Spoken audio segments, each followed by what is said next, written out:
Good morning, सुप्रभात। कैसे हैं आप सब लोग। जय नारायण व्यास विश्वविद्यालय जोधपुर के लोक प्रशासन विभाग और अंबेडकर अध्ययन केंद्र द्वारा आयोजित इस विशेष ऑनलाइन कार्यशाला में आप सभी का हार्दिक स्वागत है, हार्दिक अभिनंदन है। दोस्तों, जैसा आप जानते हैं, संविधान सभा के विभिन्न सत्रों पर हम लोग हूबहू चर्चा कर रहे हैं और इस प्रकार की ये चर्चा भारत के संवैधानिक इतिहास में पहली बार की जा रही है। अभी फिलहाल हम संविधान सभा के 7वें सत्र पर चर्चा कर रहे हैं। 7वां सत्र 4 नवंबर 1948 को शुरू हुआ और 8 जनवरी 1949 तक चला। 2 महीने से अधिक अवधि के लिए चले इस सत्र में 36 बैठकें हुई, 36 बैठकें हुई। तो हम इस पर एक एक करके आगे बढ़ रहे हैं। काफी लंबा सत्र है, मैं ये जानता हूँ। सर्दी भी बहुत ज्यादा पड़ रही है, मैं ये भी जानता हूँ। सुबह सुबह आप लोगों को रजाई से बाहर खींचने की कोशिश मैं करता हूँ, पर आपका ये प्रेम जो है वो ही हमें उत्साहवर्धित करता है। मेरे YouTube के जो साथी है राम राम कह रहे हैं, उनको भी राम राम, सुप्रभात, गुड मॉर्निंग। झूम वालों का भी स्वागत है। और मेरे भाई चेतन भाई ऐसा कह रहे हैं, आज एक ऐतिहासिक दिन है 9 दिसंबर। यस, आज ऐतिहासिक दिन है, हम सबके लिए ऐतिहासिक दिन है। हमारे संविधान के निर्माण की प्रक्रिया आज ही शुरू हुई थी। 9 दिसंबर 1946 को संविधान सभा की पहली बैठक हुई थी। और आपको अच्छा ये लगेगा कि 9 दिसंबर 1946 को संविधान सभा में जो कुछ हुआ उस पर हमने चर्चा 9 दिसंबर 2021 को की थी। आपको ये जानकारी है। हम उसी दिन चर्चा करने की कोशिश करते हैं जिस दिन संविधान सभा की बैठक होती है। ये बात ठीक 75 वर्ष बाद हो रही है। 9 दिसंबर 1948 को जो कुछ हुआ उस पर चर्चा 9 दिसंबर 2023 यानी ठीक 75 वर्ष बाद में हो रही है। मुझे पूरा विश्वास है कि इससे भारत के संविधान को समझने में आपको काफी सहायता मिलती होगी। तो मेरे YouTube के जो साथी है उनसे मैं पहला एक प्रश्न पूछते हुए अपनी बात को आगे बढ़ाऊंगा कि जल्दी से मुझे बता दीजिए, संविधान निर्माता डॉक्टर BR अम्बेडकर साहब ने भारतीय संविधान के किस अनुच्छेद को भारत के संविधान की आत्मा कहा था? भारत के संविधान की आत्मा किस अनुच्छेद को कहा था? यहीं से बात मैं शुरू कर रहा हूं। मेरे झूम के साथी धड़ धड़ धड़ धड़ धड़ जवाब देने लग गए। YouTube के साथियों से भी मेरा थोड़ा आग्रह रहेगा कि इस सवाल का जवाब दे। झूम पर मैं जो बोलता हूं, झूम पर एकदम लाइव है। एकदम लाइव का मतलब 1 सेकंड का भी वेरिएशन नहीं आता है, लेकिन YouTube पर जो है लगभग 5 से लगाकर 10 सेकंड का फर्क आ जाता है। आने लग गए हैं जवाब। अनुच्छेद 32, बहुत बढ़िया। अनुच्छेद 32 को डॉक्टर BR अम्बेडकर साहब ने भारत के संविधान की आत्मा कहा। ये आपने ठीक कहा। मैं YouTube के सारे साथियों का अभिवादन करता हूं। लेकिन दोस्तों, कब कहा? आज ही कहा। 9 दिसंबर 1948 को ही संविधान सभा में डॉक्टर BR अम्बेडकर ने इस अनुच्छेद, जो संवैधानिक उपचारों का जो अधिकार है, उसे भारतीय संविधान की आत्मा कहा था। आज आप ये देखने वाले हैं। लेकिन जो अनुच्छेद 32 आज आपको दिखाई देता है, पहले मैं वो बता देता हूं। मेरे पास भारत के संविधान की कॉपी भी है, मैं उस कॉपी से भी पढ़कर बताऊंगा। लेकिन जितना पहले मैं बता सकता हूं मैं बता दूं कि अनुच्छेद 32 में है क्या। आज भारत के संविधान का जो अनुच्छेद 32 है उसमें 4 धाराएं हैं, आपको ध्यान रखना है। पहली धारा यह कहती है कि यदि किसी व्यक्ति के मूल अधिकारों का हनन होता है तो ऐसी स्थिति में सुप्रीम कोर्ट को याचिका जारी करने का अधिकार है, रिट्स जारी करने का अधिकार है। और आप जानते हैं वो रिट्स हैं 5। कौन कौन सी रिट्स जारी करी जाएगी ये लिखा हुआ है 32(2) में। हैबियस कार्पस, मैंडेमस, परमादेश, अधिकार प्रच्छा, उत्प्रेषण, प्रतिषेध, ये सारा 32(2) में लिखा हुआ है। 32(3) में ये लिखा हुआ है कि संसद कानून बनाकर सुप्रीम कोर्ट के अलावा भी देश के अन्य न्यायालयों को भी याचिका जारी करने का अधिकार दे सकती है। और धारा जो 4 है उसमें लिखा हुआ है कि मौलिक अधिकार निलंबित किए जा सकते हैं। कैसे किए जाएंगे, किस तरह से किए जाएंगे, हूबहू शब्दावली अभी आप देख लेंगे। तो अनुच्छेद 32 में 4 धाराएं हैं। अगर ये बात आपको पता है तो आज संविधान सभा में जो चर्चा होने वाली है वो बहुत ढंग से आपको समझ में आ जाएगी। मैं लेके चलता हूं आपको, मैं लेके चल रहा हूं 9 दिसंबर 1948 के दिन। उस दिन वहां बृहस्पतिवार है और हम इसी विषय पर चर्चा कर रहे हैं। 9 दिसंबर 1948 को संविधान सभा में क्या हो रहा है उस पर हम चर्चा कर रहे हैं। आप देख सकते हैं भारतीय संविधान सभा के वाद विवाद की सरकारी रिपोर्ट और इसके एजेंडे में क्या लिखा हुआ है।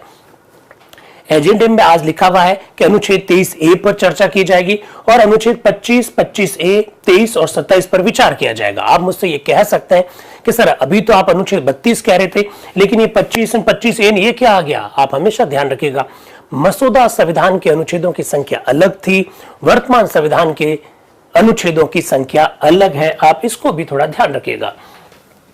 तो 9 दिसंबर 1948 वार बृहस्पतिवार है। देख लीजिए, H.C. Mukherjee, doctor H.C. Mukherjee संविधान सभा के उपाध्यक्ष है और वो प्रातः 10 बजे संविधान सभा की बैठक की अध्यक्षता करते हुए आपको दिखाई देंगे। सबसे पहले अनुच्छेद 23A पर चर्चा की जा रही है और जैसे ही अनुच्छेद 23A पर चर्चा होगी, आप देखेंगे संविधान सभा के सदस्य अलग अलग क्या विचार रखते हैं। उपाध्यक्ष महोदय क्या कह रहे हैं, डॉक्टर H.C. मुखर्जी, आज हम संशोधन संख्या 716 पर विचार आरंभ करेंगे। ये प्रोफेसर के.टी. शाह के नाम है। Professor K.T.. शाह आज एक संशोधन लेके आ रहे हैं और 23A नाम का नया अनुच्छेद जुड़वाना चाहते हैं। Professor K.T.. शाह के बारे में आप अच्छी तरह से जानते हैं, वो बिहार से हैं। वो क्या कह रहे हैं जरा देखिए। वो कह रहे हैं कि संपत्तिक अधिकार शीर्षक के अंतर्गत निम्न नया अनुच्छेद जोड़ दिया जाए।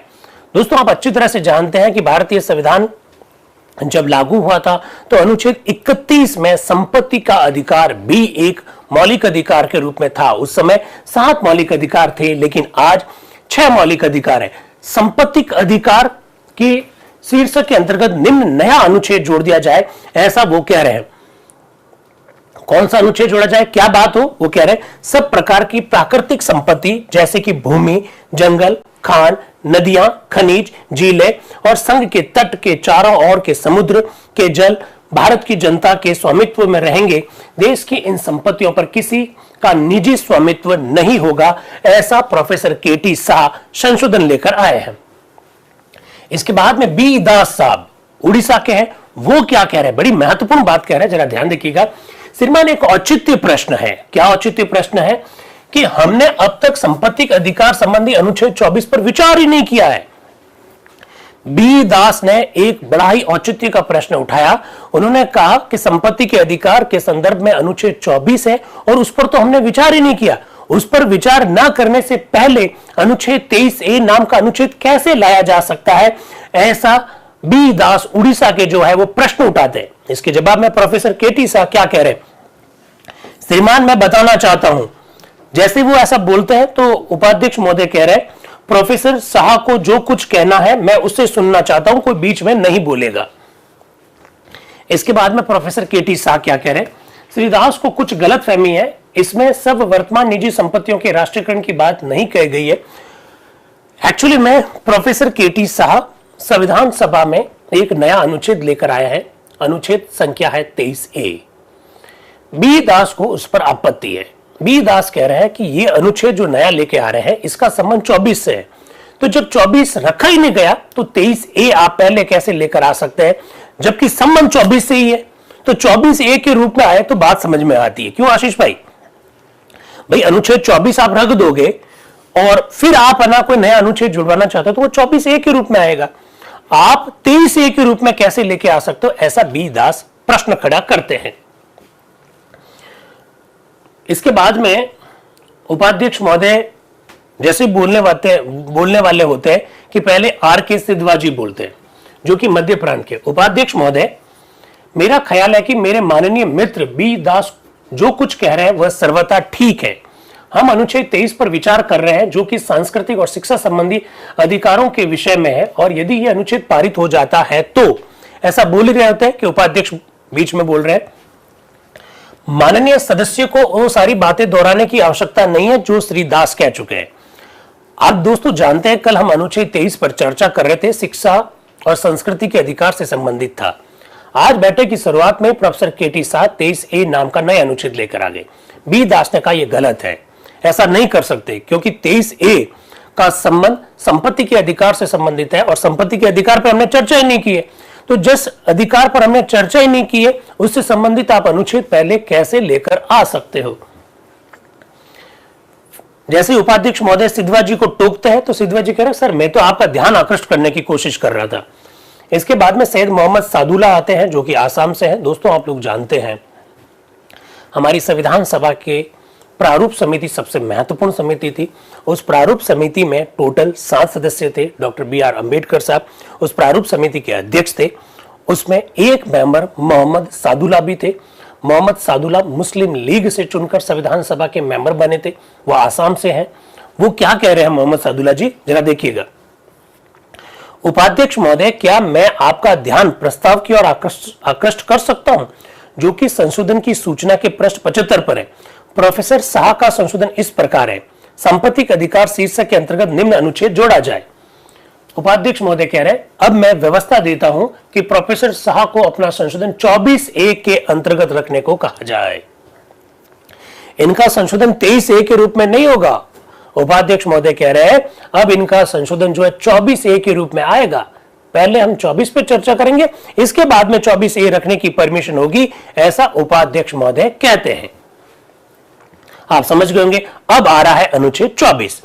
टीटी कृष्णमाचारी जी। टीटी कृष्णमाचारी जी के बारे में मैंने आपको बताया, ये भी प्रारूप समिति के एक सदस्य थे। ध्यान रखिएगा, TT Krishnamachari was also member of the drafting committee of the constituent assembly. It should be very clear. I'm talking about the TT Krishnamachari. I'm not talking about the VT Krishnamachari. VT की बात नहीं कर रहा हूं, TT Krishnamachari की बात कर रहा हूं। क्या कह रहे हैं जरा देखिएगा। टीटी कृष्णमाचारी जी मद्रास के हैं। वो कह रहे हैं, सभा के बहुत से माननीय सदस्यों की इच्छा है कि इस अनुच्छेद पर अभी विचार नहीं किया जाना चाहिए, वरन बाद में किया जाना चाहिए। तो भी डॉक्टर बी आर अम्बेडकर बोलते हैं, हाँ श्रीमान, मेरी भी प्रार्थना है कि अनुच्छेद 24 को अभी स्थगित रख दिया जाए। इसका सीधा सा मतलब है कि अनुच्छेद 24 जो कि संपत्ति के अधिकार से संबंधित था, जो बाद में अनुच्छेद 31 के रूप में जुड़ा, चर्चा उस पर स्थगित कर दी गई। इसका मतलब है कि संपत्ति के अधिकार पर अभी चर्चा नहीं होगी। अभी संपत्ति के अधिकार पर चर्चा नहीं होगी।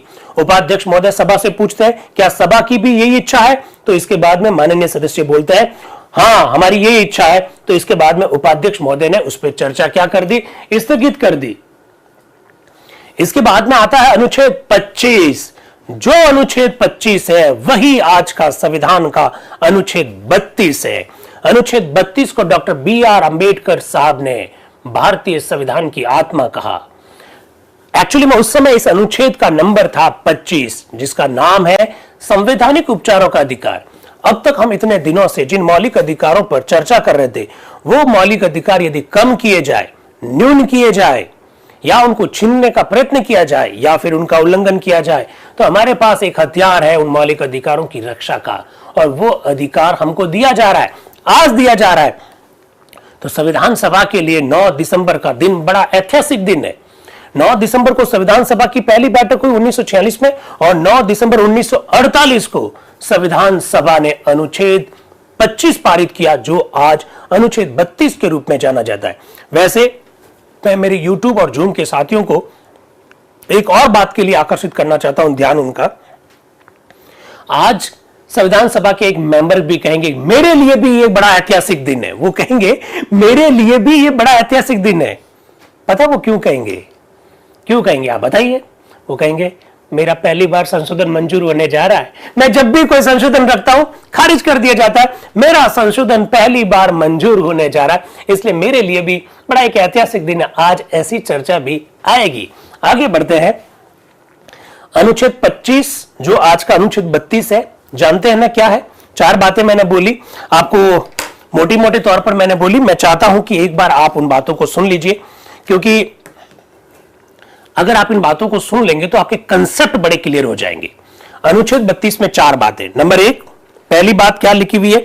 इसके तहत यह कहा गया कि भाई हमारे जो भी मौलिक अधिकार है, उन मौलिक अधिकारों की रक्षा किस तरह से की जाएगी। अनुच्छेद 32 एक एक करके पढ़कर सुनाता हूं। इस भाग द्वारा प्रदत्त अधिकारों को प्रवर्तित कराने के लिए समुचित कार्यवाहियों पर उच्चतम न्यायालय में समावेदन करने का अधिकार प्रत्याभूत किया जाता है। समावेदन यानी रिट, प्रत्याभूत यानी गारंटी दी जाती है। अनुच्छेद 32(1) के तहत हमारे जो मौलिक अधिकार है, उन मौलिक अधिकारों की रक्षा करने की गारंटी सुप्रीम कोर्ट के द्वारा दी जाती है, ऐसा लिखा हुआ है। 2 में क्या लिखा हुआ है? इस भाग द्वारा प्रदत्त अधिकारों में से किसी को प्रवर्तित कराने के लिए उच्चतम न्यायालय को ऐसे निर्देश, आदेश या रिट जिसके अंतर्गत बंदी प्रत्यक्षीकरण, परमादेश, प्रतिषेध, अधिकार प्रथा और उत्प्रेषण रिट है, जो भी समुचित हो निकालने की शक्ति है। अनुच्छेद 32(2) के तहत सुप्रीम कोर्ट को 5 याचिकाएं निकालने की पावर है और मैंने सीक्वेंस में बताई है। वापस बोल देता हूं, बंदी प्रत्यक्षीकरण, परमादेश, प्रतिषेध, अधिकार प्रथा और उत्प्रेषण, ये इसी सीक्वेंस में याद रखनी है। 32(2). 32(3) क्या कहता है? 32(3) ये कहता है कि संसद को इस बात का अधिकार है कि ये जो रिट जारी करने का अधिकार सुप्रीम कोर्ट को जो दे रखा है, सुप्रीम कोर्ट की शक्तियों को प्रभावित ना करते हुए भारत के अन्य न्यायालयों को भी ये पावर दी जा सकती है संसद के द्वारा, ऐसा 32(3) कहता है। फिर 32(4) क्या कहता है? इस संविधान द्वारा अन्यथा उपबंधित के सिवा इस अनुच्छेद द्वारा प्रत्याभूत अधिकार निलंबित नहीं किया जाएगा। यह कह रहा है कि इस संविधान में कुछ जगह जो कह रखा है उसके अलावा इस अनुच्छेद द्वारा जो गारंटी दिए गए अधिकार है वो कभी भी निलंबित नहीं किए जा सकते हैं। और साथियों, आप लोग जानते होंगे कि अनुच्छेद 32 के तहत ये जो रिट जारी करने का जो अधिकार दिया है वो तो है ही है, लेकिन आपको यह भी मालूम होना चाहिए कि ये निलंबित भी किया जा सकता है। आज आप जानते हैं भारतीय संविधान का अनुच्छेद 358 और भारतीय संविधान का अनुच्छेद 359। अगर आप लोगों ने इमरजेंसी के संदर्भ में प्रावधान संविधान के पढ़ रखे हैं, 352, 353, 354 पढ़ रखे हैं, 355, 356, राष्ट्रपति शासन 357 और 358 और 359, ये दो अनुच्छेद जो है वो मौलिक अधिकारों के सस्पेंशन के संदर्भ में प्रावधान करते हैं। राष्ट्रपति को इस बात की पावर देते हैं कि राष्ट्रीय आपातकाल के संदर्भ में कौन कौन से मौलिक अधिकार निलंबित किए जा सकते हैं। इस बात का उल्लेख अनुच्छेद 358 और 359 में है, ऐसा शायद मुझे लगता है आपको आइडिया होगा। ये सब बातें मैं आज आपको क्यों बता रहा हूं? ये मैं बातें आपको इसलिए बता रहा हूं क्योंकि आज इन विषयों पर चर्चा की जाएगी, इसलिए मैंने मेरी गति बहुत धीमी कर रखी है। थोड़ी सी कठिन बातें, कई बार कंसेप्चुअल क्लियरिटी ना होने की वजह से विद्यार्थियों को ये बातें समझ में नहीं आती है। बात को आगे बढ़ाते हैं। करीमुद्दीन साहब जो है संविधान सभा के मेंबर है, काजी सईद करीमुद्दीन साहब, वो एक संशोधन लेके आ रहे हैं। वो क्या कह रहे हैं कि अनुच्छेद 25 के खंड 4, अनुच्छेद 25 के खंड 4 यानी वर्तमान संविधान के अनुच्छेद 32 के खंड 4 की बात हो रही है। क्या कह रहे हैं? इस संविधान में अन्यथा प्रावहित अवस्था को छोड़कर इस अनुच्छेद द्वारा प्रत्याभूत अधिकार स्थगित न किए जाएंगे। अब मैं अपना संशोधन पेश करता हूं और वो कह रहे हैं, जब तक प्रारूपित संविधान के 11वें भाग पर विचार ना हो तब तक के लिए इस अनुच्छेद पर विचार स्थगित किया जाए। वो कह रहे हैं कि जब तक हम लोग आपातकाल से संबंधित जो अनुच्छेद है उन पर चर्चा नहीं कर लेते तब तक अनुच्छेद 25 का जो चौथा जो भाग है उस पर चर्चा स्थगित कर लो। चौथा भाग मौलिक अधिकारों के सस्पेंशन की बात करता है, निलंबन की बात करता है। वो कह रहा है अभी इसके ऊपर चर्चा मत करो, जब हम इमरजेंसी से संबंधित अनुच्छेद पढ़ेंगे तब इस पर चर्चा करेंगे, इसलिए मैं स्थगन का प्रस्ताव रखता हूं, ऐसा करीमुद्दीन साहब कह रहे हैं। फिर वो बता रहे हैं कि इमरजेंसी के संदर्भ में जो प्रावधान है उसमें क्या लिखा हुआ है। इसके बाद में डॉक्टर BR अम्बेडकर साहब क्या कह रहे हैं? श्रीमान, मेरे विचार में वह बात नहीं है, चूंकि यह अनुच्छेद दूसरे अनुच्छेदों के प्रावधानों के अधीन है जिनकी की मेरे माननीय मित्र श्री करीमुद्दीन ने चर्चा की है। इस कारण हमारे लिए इस अनुच्छेद पर अभी विचार करना संभव नहीं है, क्योंकि आप देखेंगे कि यदि हम ये मान लें कि हम अनुच्छेद 285 में अथवा इससे संबंधित अन्य अनुच्छेदों में परिवर्तन कर ही देते हैं तो हम अनुच्छेद 25 में भी तद अनुसार परिवर्तन कर सकते हैं, इससे कोई रुकावट नहीं आएगी। डॉक्टर BR अम्बेडकर साहब समझाने की कोशिश कर रहे हैं। वो कह रहे हैं कि इमरजेंसी से संबंधित अनुच्छेद आएंगे बाद में, उस समय हम उनके ऊपर चर्चा करेंगे, लेकिन फिलहाल इस पर चर्चा कर लीजिए। अगर वहां परिवर्तन हुआ तो यहां पर भी परिवर्तन हो जाएगा, इसलिए इस चर्चा को यहां पर स्थगित करने का कोई मतलब नहीं है, ऐसा डॉक्टर BR अम्बेडकर साहब कह रहे हैं। और वो कह रहे हैं कि इससे किसी भी प्रकार की कोई बाधा नहीं पड़ेगी। तो करीमुद्दीन जी वापस बोल रहे हैं, तो फिर इसे स्थगित क्यों ना कर दिया जाए? तो डॉक्टर अम्बेडकर कह रहे नो, इसके ऊपर स्थगन नहीं करना है, अभी हम इसको स्वीकार कर लेते हैं। इमरजेंसी से संबंधित जब अनुच्छेद पारित करेंगे और उस समय यदि कोई परिवर्तन हुआ तो वो अपने आप यहां पर भी परिवर्तन हो जाएगा, ऐसा वो कहना चाह रहे हैं। उपाध्यक्ष महोदय कह रहे हैं मैं संशोधन पर अब वोटिंग करवा लेता हूं। प्रश्न यह है कि इसके ऊपर क्या चर्चा स्थगित कर दी जाए? तो संविधान सभा ने कहा नहीं और यह प्रस्ताव अस्वीकृत हो गया। यानी करीमुद्दीन साहब अनुच्छेद 25(4) जो कि आज का 32(4) है उस पर चर्चा स्थगित करना चाहते थे। डॉक्टर बी आर अम्बेडकर साहब ने मना कर दिया। इसके बाद में संविधान सभा ने भी इस प्रस्ताव को अस्वीकार कर दिया, ऐसा मैं कहना चाह रहा हूं।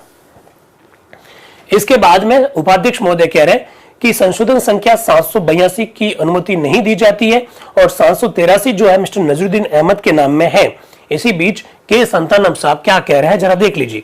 श्रीमान, एक औचित्य प्रश्न है, यह संशोधन अस्पष्ट है, इसका कोई विशेष अर्थ नहीं निकलता है, ऐसा वो कह रहे हैं।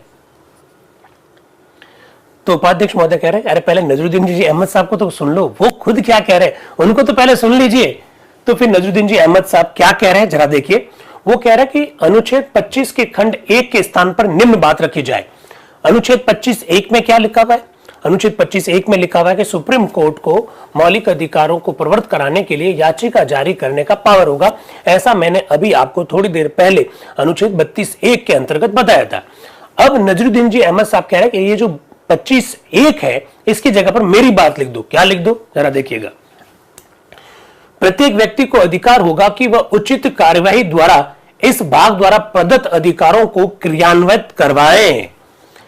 नजरुद्दीन जी साहब कह रहे हैं कि मैं ये कह रहा हूं कि इसमें ये लिख दो। क्या लिख दो? कि प्रत्येक व्यक्ति को यह अधिकार होगा कि भाग 3 में जो मौलिक अधिकार दे रखे हैं उनका क्रियान्वयन हो, इस बात का उन्हें अधिकार दे दिया जाए। श्रीमान संतानम का कहना है कि मेरा संशोधन अस्पष्ट है, मेरा निवेदन है कि यह अस्पष्ट नहीं है। अब के संतानम साहब क्या कह रहे हैं? उचित कार्यवाही क्या की जाएगी? न्याय संबंधी की जाएगी, प्रशासन संबंधी की जाएगी या कार्यपालिका संबंधी की जाएगी? बताओ ना आप कह रहे हैं उचित कार्रवाई करवाने का हर व्यक्ति को अधिकार होगा, भाग 3 में जो मौलिक अधिकार दे रखे। तो उचित कार्रवाई से क्या मतलब है? न्यायपालिका द्वारा की जाएगी, कार्यपालिका द्वारा की जाएगी या प्रशासन द्वारा की जाएगी? इसलिए मैंने कहा यह तो स्पष्ट नहीं है, अस्पष्ट है। तो नजरुद्दीन जी अहमद साहब कह रहे हैं अरे न्यायालय द्वारा की जाएगी कार्रवाई। तो संतानम साहब कहेंगे फिर लिखा क्यों नहीं न्यायालय द्वारा? आपने तो लिखा उचित कार्रवाई की जाएगी, तो लिख देते ना। तो के संतानम कह रहे हैं न्यायालय लिखा हुआ कहां है? तो एम आनंद श्यामनम आएंगे बीच में बोल रहे हैं संशोधन में न तो कार्य प्रणाली की चर्चा है और न ही अदालत की चर्चा है। इसलिए संतानम साहब के साथ आयंगर साहब भी कह रहे हैं कि यह संशोधन स्पष्ट नहीं है। फिर नजरुद्दीन जी अहमद साहब क्या कह रहे हैं जरा वो सुनिए। वो कह रहे हैं साहब मेरी गलती नहीं है, ये टाइपिंग एरर है, टाइपिस्ट ने शायद टाइप करने से भूल गया। तो हमारी टेक्निकल टीम कभी कभी एक आध पेज भूल जाती है, तो इसलिए अफसोस करने की कोई आवश्यकता नहीं है। संविधान सभा में भी ऐसा होता था, तो इसलिए यहां अगर ऐसा हो जाए तो कोई बड़ी बात नहीं। क्या कह रहे हैं नजरुद्दीन जी अहमद साहब जरा देखिएगा। वो कह रहे हैं शायद कुछ टाइपिंग की त्रुटि हो, मैं नहीं कह सकता। यदि टाइपिंग की कोई त्रुटि नहीं है तो इस पर निसंदेह यह आलोचना की जा सकती है कि यह अस्पष्ट है, पर मुझे लगता है यह टाइपिंग एरर है, वरना तो यह ठीक ही कह रहा है, ऐसा कह रहे हैं। जैसे ही ये बोल रहे होते हैं डॉक्टर बी आर अम्बेडकर कह रहे हैं कि आप एक बार उपखंड 3 को तो देख लीजिए, 25(3) में जो लिखा हुआ है वो तो देख लीजिए। तो नजरुद्दीन जी अहमद साहब क्या कह रहे हैं? उस उपखंड द्वारा कुछ अन्य निर्देशित न्यायालय को इस विषय में निर्णय करने का अधिकार दिया गया, किंतु मैं इसे और भी अधिक व्यापक बनाना चाहता था कि किसी भी न्यायालय में दावा करके मूल अधिकारों पर अमल करवाया जा सकता है। दोस्तों आप लोग जानते हैं, मेरे हिसाब से जानना चाहिए आप लोगों को, यूट्यूब वालों को भी और जूम वालों को भी, क्या बात जाननी चाहिए? अनुच्छेद 32 सुप्रीम कोर्ट को 5 याचिकाएं जारी करने का अधिकार देता है। साथ ही साथ अनुच्छेद 32(3) में यह लिखा हुआ है कि संसद कानून बनाकर सुप्रीम कोर्ट के अलावा दूसरे न्यायालयों को भी इस संदर्भ में याचिका जारी करने का पावर दे सकती है, ऐसा आपको मालूम होना चाहिए। तो नजरुद्दीन जी अहमद साहब जो कह रहे थे, डॉक्टर बी आर अम्बेडकर कह रहे हैं कि आप इस उपखंड को तो देख लीजिए, अन्य न्यायालय को भी इस प्रकार का पावर दिया जा सकता है, ऐसा वो कह रहे हैं। फिर उपाध्यक्ष महोदय आगे बोल रहे हैं कि ये जो संशोधन रखा गया उसके ऊपर एक और संशोधन है जिसकी संख्या 43 है और वी एस सरवटे जी के नाम है। वी एस सरवटे जी क्या कह रहे हैं जरा सुनिएगा। वो संयुक्त राज्य ग्वालियर, इंदौर, मालवा, मध्य प्रांत से हैं। वो कह रहे हैं श्रीमान जब डॉक्टर अंबेडकर अपना संशोधन रखेंगे तब मैं अपना संशोधन पेश करूंगा। मेरा संशोधन चूंकि डॉक्टर बी आर अम्बेडकर के संशोधन से जुड़ा हुआ है, तो जब वे रखेंगे तब मैं भी अपना संशोधन रखूंगा, ऐसा उन्होंने कहा। उपाध्यक्ष महोदय कह रहे हैं आपका संशोधन तो संशोधन नंबर 783 के संदर्भ में है। तो सरवटे साहब कह रहे हैं और विकल्प में संशोधन 794 भी है। इस प्रकार से वो अपनी बात कह रहे हैं। फिर आते हैं वापस नजरुद्दीन जी अहमद साहब, वो क्या कह रहे हैं? श्रीमान, मैं सविनय प्रस्ताव करता हूं। क्या प्रस्ताव करता हूं? अनुच्छेद 25 के उपखंड 1 में सर्वोच्च न्यायालय इन शब्दों के स्थान पर सर्वोच्च न्यायालय तथा अन्य न्यायालय शब्द लिख दीजिए। सर्वोच्च न्यायालय तथा अन्य न्यायालय शब्द लिख दीजिए। इसका मतलब होगा रिट जारी करने का पावर सुप्रीम कोर्ट के साथ साथ अन्य कोर्ट्स को भी दे दिया जाए। जबकि डॉक्टर बी आर अम्बेडकर साहब ने बिल्कुल ये साफ कह दिया था कि प्रथम दृष्टया ये पावर सुप्रीम कोर्ट के पास है, जैसा कि आज के दिन 32(1) में लिखा हुआ है। और 32(3) में ये जिम्मेदारी संसद के ऊपर छोड़ी गई है कि वो चाहें तो सुप्रीम कोर्ट के अलावा दूसरे कोर्ट्स को भी इस संदर्भ में याचिका जारी करने का पावर दे सकती है। तो मुझे बताइए कमलेश भाई, अंशु जी, ललित सेन, संगीता भादु जी, कल्पना जी, प्रदीप जी, ज्योति जी, अध्यापक अशोक जनागल जी, क्या बात है। अध्यापक साहब कहाँ जा रहे हैं? वॉक कर रहे हैं सुबह सुबह, वेरी नाइस। सरिता जी, ओम प्रकाश जी, सुरेश भाई, हरमन भाई, आशा कुमारी जी, आशीष जी, चेतन भाई, गजेंद्र भाई, नरपत विराट जी, प्राची शर्मा जी, रोमा रोमा, अरे रोमा रोमा बेबी, ये सब लोग जो देख रहे हैं, मैं उनसे निवेदन कर रहा हूं कि आज के दिन संविधान में ये पावर किसको दिया है? प्रथम दृष्टया ये पावर सुप्रीम कोर्ट को दिया। इस बात को ध्यान रखिएगा। और अगर संसद चाहे तो कानून बनाकर भारत के अन्य न्यायालय को भी ये पावर दे सकती है। और आप ये जानते हैं कि सुप्रीम कोर्ट के अलावा भारत में एक ही न्यायालय है जो इस प्रकार की याचिका जारी कर सकता है, और वो है हमारे हाई कोर्ट्स। ये हमेशा आप ध्यान रखिएगा। इन्हीं मुद्दों पर चर्चा चल रही है, आपको ये सारी बातें जाननी चाहिए। नजरुद्दीन जी अहमद साहब चाहते थे कि 32(1) जो पहले 25(1) के रूप में था, वहीं पहली लाइन में आप लिख दो सुप्रीम कोर्ट तथा अन्य न्यायालय। इस प्रकार की शब्दावली वो लिखवाना चाह रहे थे। अब आ रहे हैं एच.वी. कामत साहब। एच.वी. कामत साहब क्या कह रहे हैं? उपाध्यक्ष महोदय, मैं संशोधन की सूची के संशोधन संख्या 787 को उस रूप में पेश करता हूं जिस रूप में वह चौथी अनुसूची के संशोधन संख्या 64 द्वारा संशोधित हुआ। क्या रखना चाह रहे हैं जरा देख लीजिएगा। सर्वोच्च न्यायालय को ऐसे निर्देश अथवा आदेश अथवा लेख निकालने की शक्ति होगी जो वह इस भाग में प्रदत्त अधिकारों में से किसी की पूर्ति कराने के लिए आवश्यक अथवा उचित समझे। फिर वो क्या कह रहे हैं कामत साहब? आरंभ में ही मैं स्पष्ट कर देना चाहता हूं कि मैं केवल एक साधारण ज्ञान का मनुष्य हूं और कोई पेशेवर वकील अथवा कानूनी या संवैधानिक विशेषज्ञ नहीं हूं, जैसे कि मेरे मित्र डॉक्टर अंबेडकर हैं। किंतु मैं थोड़ा सा कानून जानता हूं, यद्यपि बहुत अधिक नहीं जानता, और मुझे कानून का जो थोड़ा सा ज्ञान है उसी के आधार पर मैं कहना चाहूंगा। अनुच्छेद 25 के इस खंड का संबंध इस बात से है कि सर्वोच्च न्यायालय को भाग 3 में उल्लेखित मूल अधिकारों की पूर्ति कराने के लिए आदेश निकालने का अधिकार है।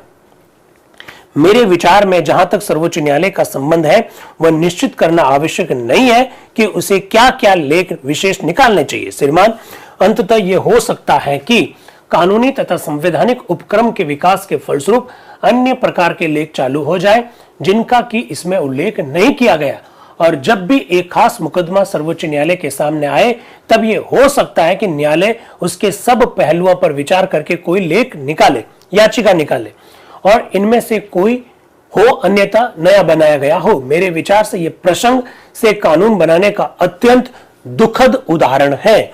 जब हम सर्वोच्च न्यायालय के विषय में व्यवस्था कर रहे हैं जिसमें कि प्रख्यात न्यायाधीश और संविधान वेता होंगे, तब ये उल्लेख करना बुद्धिमानी अथवा वांछनीय नहीं होगा कि सर्वोच्च न्यायालय को किस मामले में कौन से लेख निकालने चाहिए। अतः सब बातों पर विचार करने के पश्चात मेरा ख्याल है कि जहां तक संविधान का संबंध है, हमें केवल इतना ही कहना चाहिए कि सर्वोच्च न्यायालय को ऐसे आदेश, निर्देश अथवा लेख निकालना चाहिए जिससे कि न्यायालय उचित समझे। न्यायालय को कौन सा लेख कब निकालना चाहिए ये बताने की जरूरत नहीं है, ऐसा एच.वी. कामत साहब कह रहे हैं, क्योंकि न्यायालय में देश के जाने माने विधि विशेषज्ञ और संविधान विशेषज्ञ होंगे, जैसा हमने कोर्ट के संदर्भ में संविधान में प्रावधान करने जा रहे हैं। तो इसलिए आप न्यायालय के लिए यह मत करिए कि फला परिस्थिति में फला आप आदेश या रिट निकालेंगे। उनको खुला छोड़ दीजिए, वो अपनी परिस्थितियों के अनुसार अपने आप आवश्यकता के अनुसार याचिका जारी कर देंगे, ऐसा वो कह रहे हैं। फिर वो कह रहे हैं कि मुझे आशा है कि डॉक्टर अंबेडकर मुझे ये बताएंगे कि वे यहाँ इन विशेष रिट का उल्लेख करना क्यों आवश्यक समझते हैं? वे ये बात सर्वोच्च न्यायालय के निर्णय पर क्यों नहीं छोड़ देना चाहते हैं कि इसे किसी मुकदमे विशेष में कौन से आदेश निकालने चाहिए? मुझे आशा है कि वह केवल प्रतिष्ठा अथवा ऐसे विचार पर नहीं अड़े रहेंगे, बल्कि कोई संतोषजनक तथा वैध कारण बताएंगे कि हमें इस अनुच्छेद के इस खंड में इन लेखों को क्यों जोड़ना चाहिए। याचिका कौन से निकालेगा सुप्रीम कोर्ट, ये लिखने की आवश्यकता नहीं है, ऐसा एचवी कामत साहब कह रहे हैं। इसके बाद में डॉक्टर बी आर अम्बेडकर साहब उपाध्यक्ष महोदय एक संशोधन का नाम लेते हैं, तो डॉक्टर बी आर अम्बेडकर साहब बीच में बोल रहे हैं, श्रीमान मैं समझता हूं कि मिस्टर एम ए बेग सभा में नहीं है, क्या आप मुझे अरे पानी लाओ यार।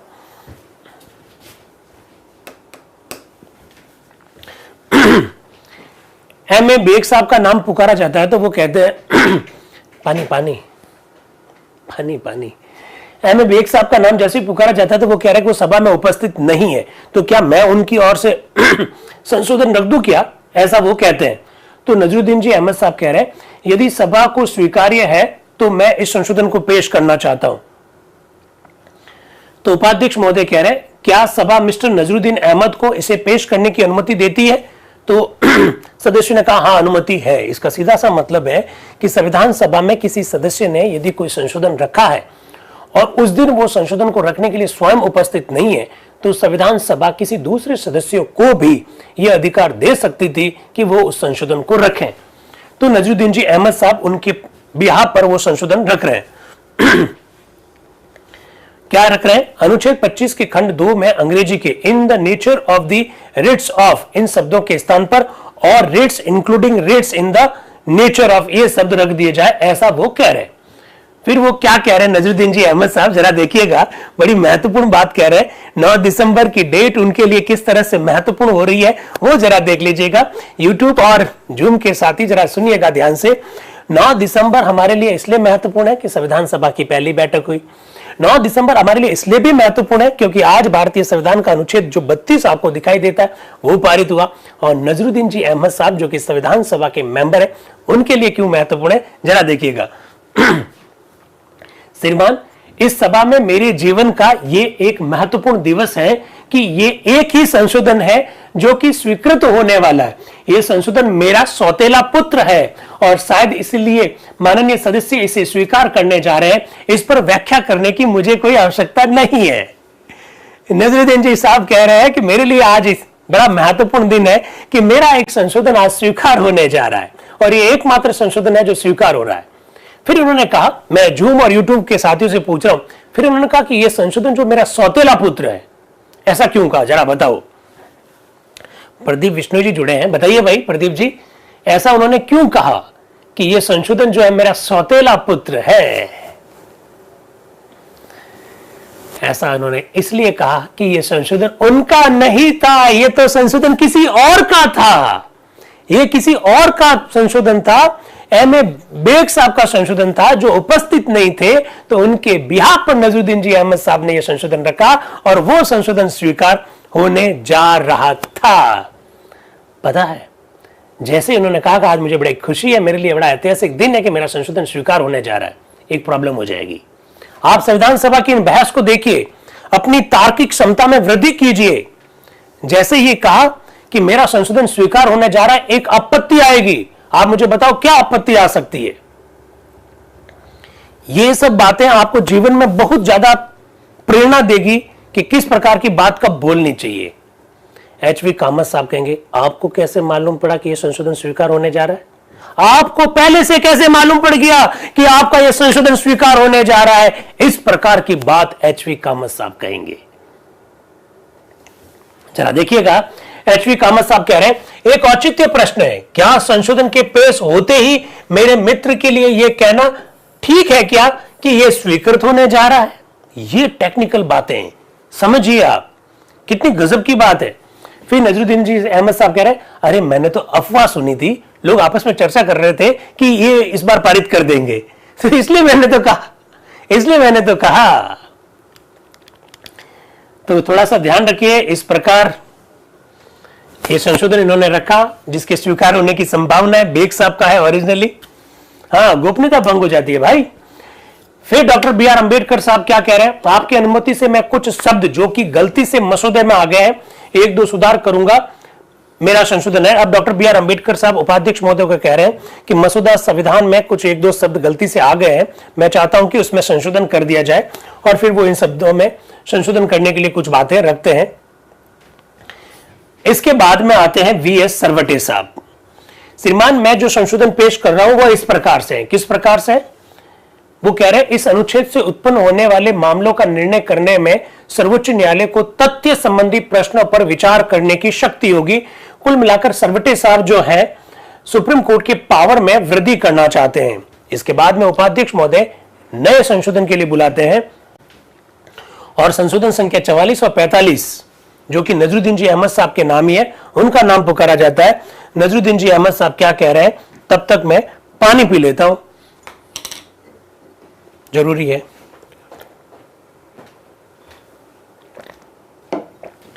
चलिए, नजरुद्दीन जी अहमद साहब क्या कह रहे हैं।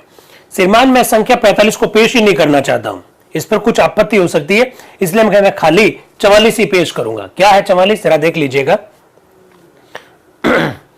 कि संशोधन की सूची के संशोधन संख्या 794 में अनुच्छेद 25 के प्रस्तावित खंड 3 में इस अनुच्छेद के खंड 2 द्वारा सर्वोच्च न्यायालय को प्रदत्त शक्तियों पर बिना किसी विपरीत प्रभाव डाले ये शब्द निकाल दिए जाए।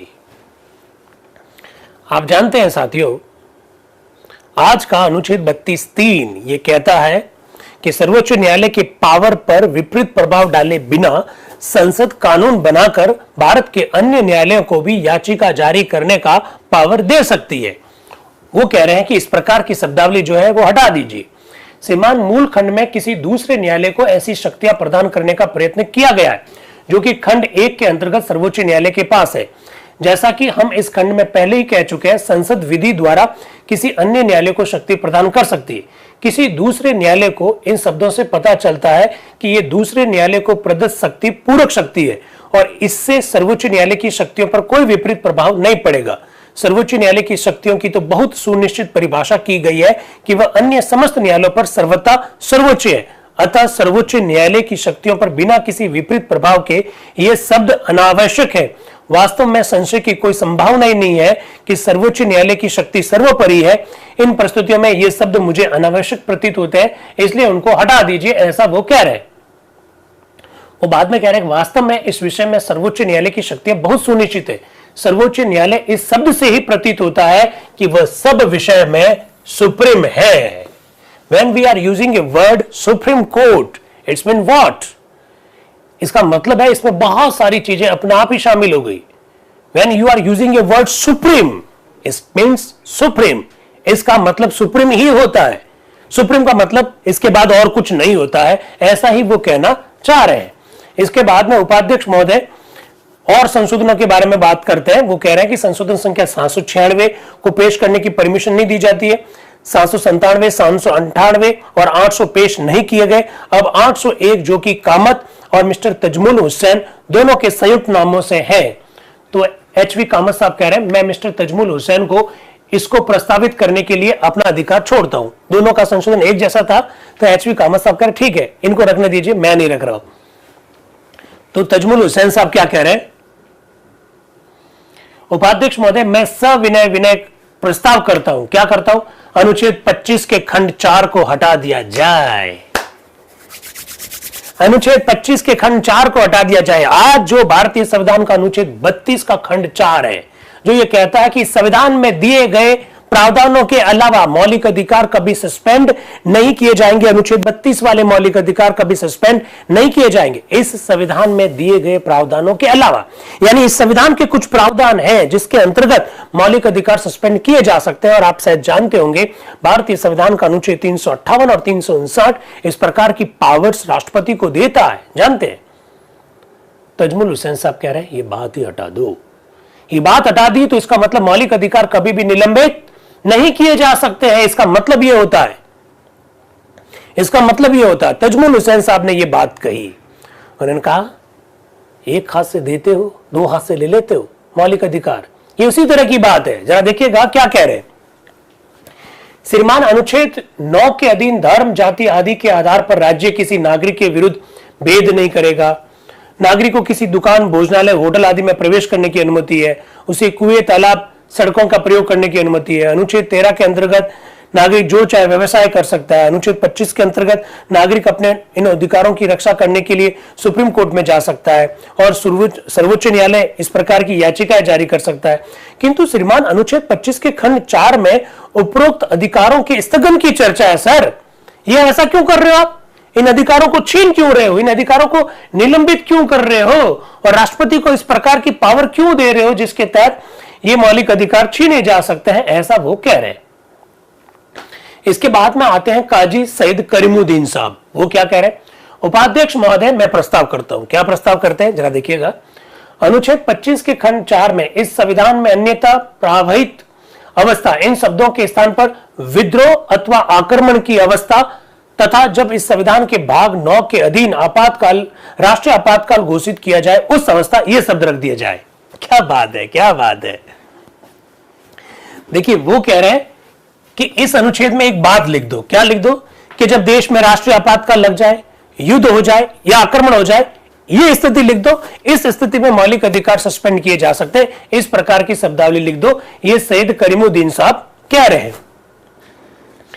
तो एक्चुअली में जो तजमुल हुसैन साहब ने कहा कि इस पूरे खंड को हटा दो, मौलिक अधिकार सस्पेंड किए जा सकते हैं, इस खंड को हटा दो, तो करीमुद्दीन साहब कह रहे मैं ऐसा नहीं कह रहा हूं हटा दो, मैं तो कह रहा हूं रखो, पर राष्ट्रीय आपातकाल है, युद्ध है, आक्रमण है, ऐसी अवस्था में मौलिक अधिकार सस्पेंड किए जाएंगे। ये लिख दो, बाकी इसे हटाने की जरूरत नहीं है। वो कह रहे हैं श्रीमान मिस्टर तजमुल हुसैन द्वारा प्रस्तावित संशोधन से सहमत नहीं हो सकता जिसमें कि कहा गया कि इस खंड को हटा दो। देश में ऐसे अवसर आते हैं जबकि आक्रमण हो गया हो अथवा आंतरिक विद्रोह हो जाए, पर कोई राष्ट्रपति इतना मूर्ख नहीं होगा कि ऐसे कार्य पर प्रतिबंध लगाए, जैसे कि मनुष्य मनुष्य में भेद अथवा अस्पृश्यता का प्रश्न। इस प्रकार से उनका संशोधन थोड़ा सा पहले की तुलना में, करीमुद्दीन साहब का जो संशोधन है थोड़ा और अच्छा, बेटर है। फिर आते हैं नजरुद्दीन जी अहमद साहब। मैं संशोधन संख्या 805 पेश करूंगा। तो अनंत श्यामनम आयंगर कह रहे हैं ये तो शाब्दिक संशोधन है।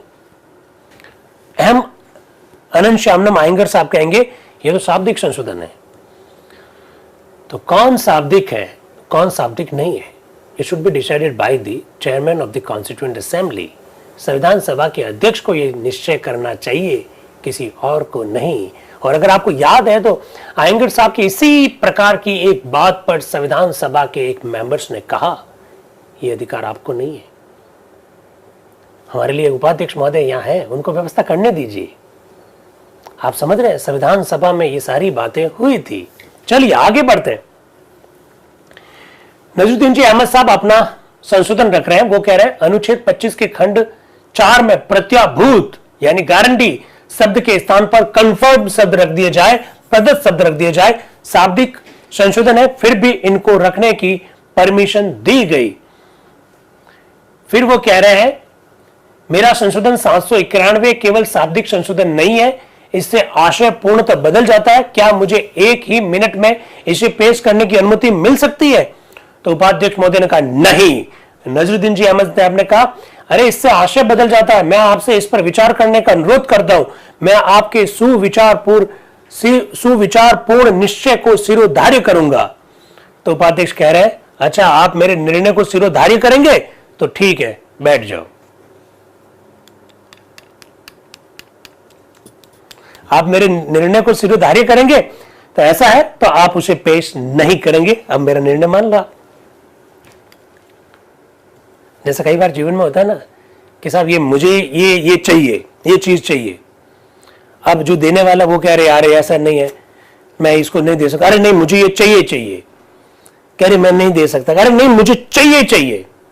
अरे भाई मैं नहीं दे सकता। तो वो जो मांगने वाला वो कहता है ओके कोई बात नहीं, आप जैसा कहेंगे मेरे लिए फाइनल है। आप थोड़ा मन से सोच लीजिए, आप जो कहेंगे मेरे लिए फाइनल है। अच्छा फाइनल है तो ये चीज आपको नहीं मिलेगी। कैसा रहा? ऐसा ही हुआ संविधान सभा में भी ऐसा ही हुआ। चलिए फिर इसके बाद में उपाध्यक्ष महोदय नया संशोधन किसको बुला रहे हैं? अब कोई नया संशोधन नहीं, अब होगा वाद विवाद। अब एक एक करके संशोधन जो रखे गए उस पर संविधान सभा के विभिन्न सदस्यों के द्वारा विचार रखे जाएंगे। पहले आ रही है जी दुर्गाबाई। संविधान सभा की 15 महिलाएं जो है उनमें से जी दुर्गाबाई आज क्या विचार रख रही है इस अनुच्छेद पर जरा देखिएगा, आज जानना बहुत जरूरी है। मुझे इस संशोधन का समर्थन करने में बड़ी प्रसन्नता है। ऐसा करते समय मैं सभा के समक्ष कुछ बातें विचारार्थ उपस्थित करना चाहती हूं। श्रीमान, इस संविधान में किसी व्यक्ति के अधिकारों को पूरा करने के लिए समुचित कार्य प्रणाली द्वारा सर्वोच्च न्यायालय में जाने का जो अधिकार दिया गया वह अत्यंत महत्वपूर्ण अत्यंत बहुमूल्य अधिकार है। मेरे विचार से यह एक ऐसा अधिकार है जो कि इस संविधान द्वारा प्रत्याभूत समस्त मूल अधिकारों का मूल है। जी दुर्गाबाई कह रही है इस अनुच्छेद का मूल सिद्धांत यह है कि इस संविधान में प्रत्याभूत मूल अधिकारों की प्रभावशील तरीके से पूर्ति किए जाए। हम सबको ज्ञात है कि इस अधिकार की द्रुत गति तथा प्रभावशील प्रणाली से पूर्ति नहीं हो सकती है। वह अधिकार प्रयोजनहीन होता है तथा उसका इस पत्र के बराबर में मूल्य नहीं होता है जिस पर कि वह अंकित हो। अतः जैसा मैं कह चुकी हूं, इस अनुच्छेद से यह लाभ है कि किसी भी व्यक्ति को प्रत्याभूत मूल अधिकारों की सार्थक पूर्ति का आश्वासन इसी अनुच्छेद से मिलता है, ऐसा वो कह रही है जी दुर्गाबाई। वो कह रही है कि एक और बात है कि सर्वोच्च न्यायालय में जो अधिकार नियत किया गया उससे भारत के किसी भी भाग में स्थित उच्च न्यायालय द्वारा ऐसे लेख निकालने के अधिकार पर कोई प्रभाव नहीं पड़ता है और न इससे संसद के इस अधिकार पर भी प्रभाव पड़ता है कि वह किसी अन्य न्यायालय को उसके अधिकार क्षेत्र में ऐसी शक्ति का प्रयोग करने का अधिकार देने के लिए कानून बनाने की जो उनकी पावर है उस पर भी किसी भी प्रकार से कोई प्रभाव नहीं पड़ता है, ऐसा वो कह रही है। कौन? जी दुर्गाबाई। इसके बाद में आते हैं रेवरेंड जेरोम डिसूजा, संविधान सभा के एक मेंबर है, मद्रास से है। वो क्या कह रहे हैं? उपाध्यक्ष महोदय, मैं भी इस अत्यंत महत्वपूर्ण अनुच्छेद के पारित होने पर संतोष प्रकट करने में अपनी विदेशी मित्र श्रीमती दुर्गाबाई का साथ देना चाहता हूं। इस अनुच्छेद को न्यायपूर्वक अधिक गंभीर प्रकार का तथा अत्यंत दूरगामी महत्व का कहा जा सकता है।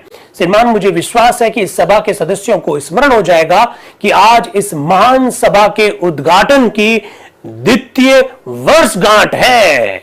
डिसूजा साहब ने याद दिलाया कि भैया आज 9 दिसंबर है और 9 दिसंबर 1946 को संविधान सभा की पहली बैठक हुई, तो आज तो हमारी सेकंड एनिवर्सरी है, ऐसा वो कह रहे हैं डिसूजा साहब।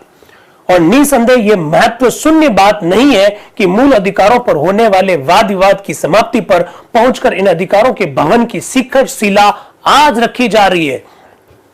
मूल अधिकारों के संदर्भ में हम इतने लंबे समय से जो चर्चा कर रहे हैं उस अधिकार की रक्षा करने के लिए जिस मौलिक अधिकार को आज हम जोड़ने जा रहे हैं, तो मौलिक अधिकार रूपी भवन की शिखर शिला आज रखी जा रही है, ऐसा डिसूजा सर कह रहे हैं। और वो याद भी दिला रहे हैं कि आज सेकंड एनिवर्सरी है संविधान सभा की पहली बैठक की। श्रीमान, मैं परिषद का ध्यान इस अनुच्छेद के आशय की ओर आकृष्ट करना चाहता हूं, उस आशय की ओर जो संभव तो प्रथम बार पढ़ने से स्पष्ट नहीं होता है। ये सभा और इसके द्वारा वे विधानमंडल जिन्हें की भविष्य में इस देश पर राज्य करना है, आत्मत्याग तथा स्वार्थहीनता के सराहनीय एवं महत्वपूर्ण कृत्य द्वारा कतिपय कानूनों तथा सिद्धांतों की पूर्ति के कार्य को सर्वोच्च न्यायालय के वक्त के अंतर्गत देते हैं और उन्हें भविष्य में चुने जाने वाली संसद के क्षेत्राधिकार और नियंत्रण से बाहर रख देते हैं।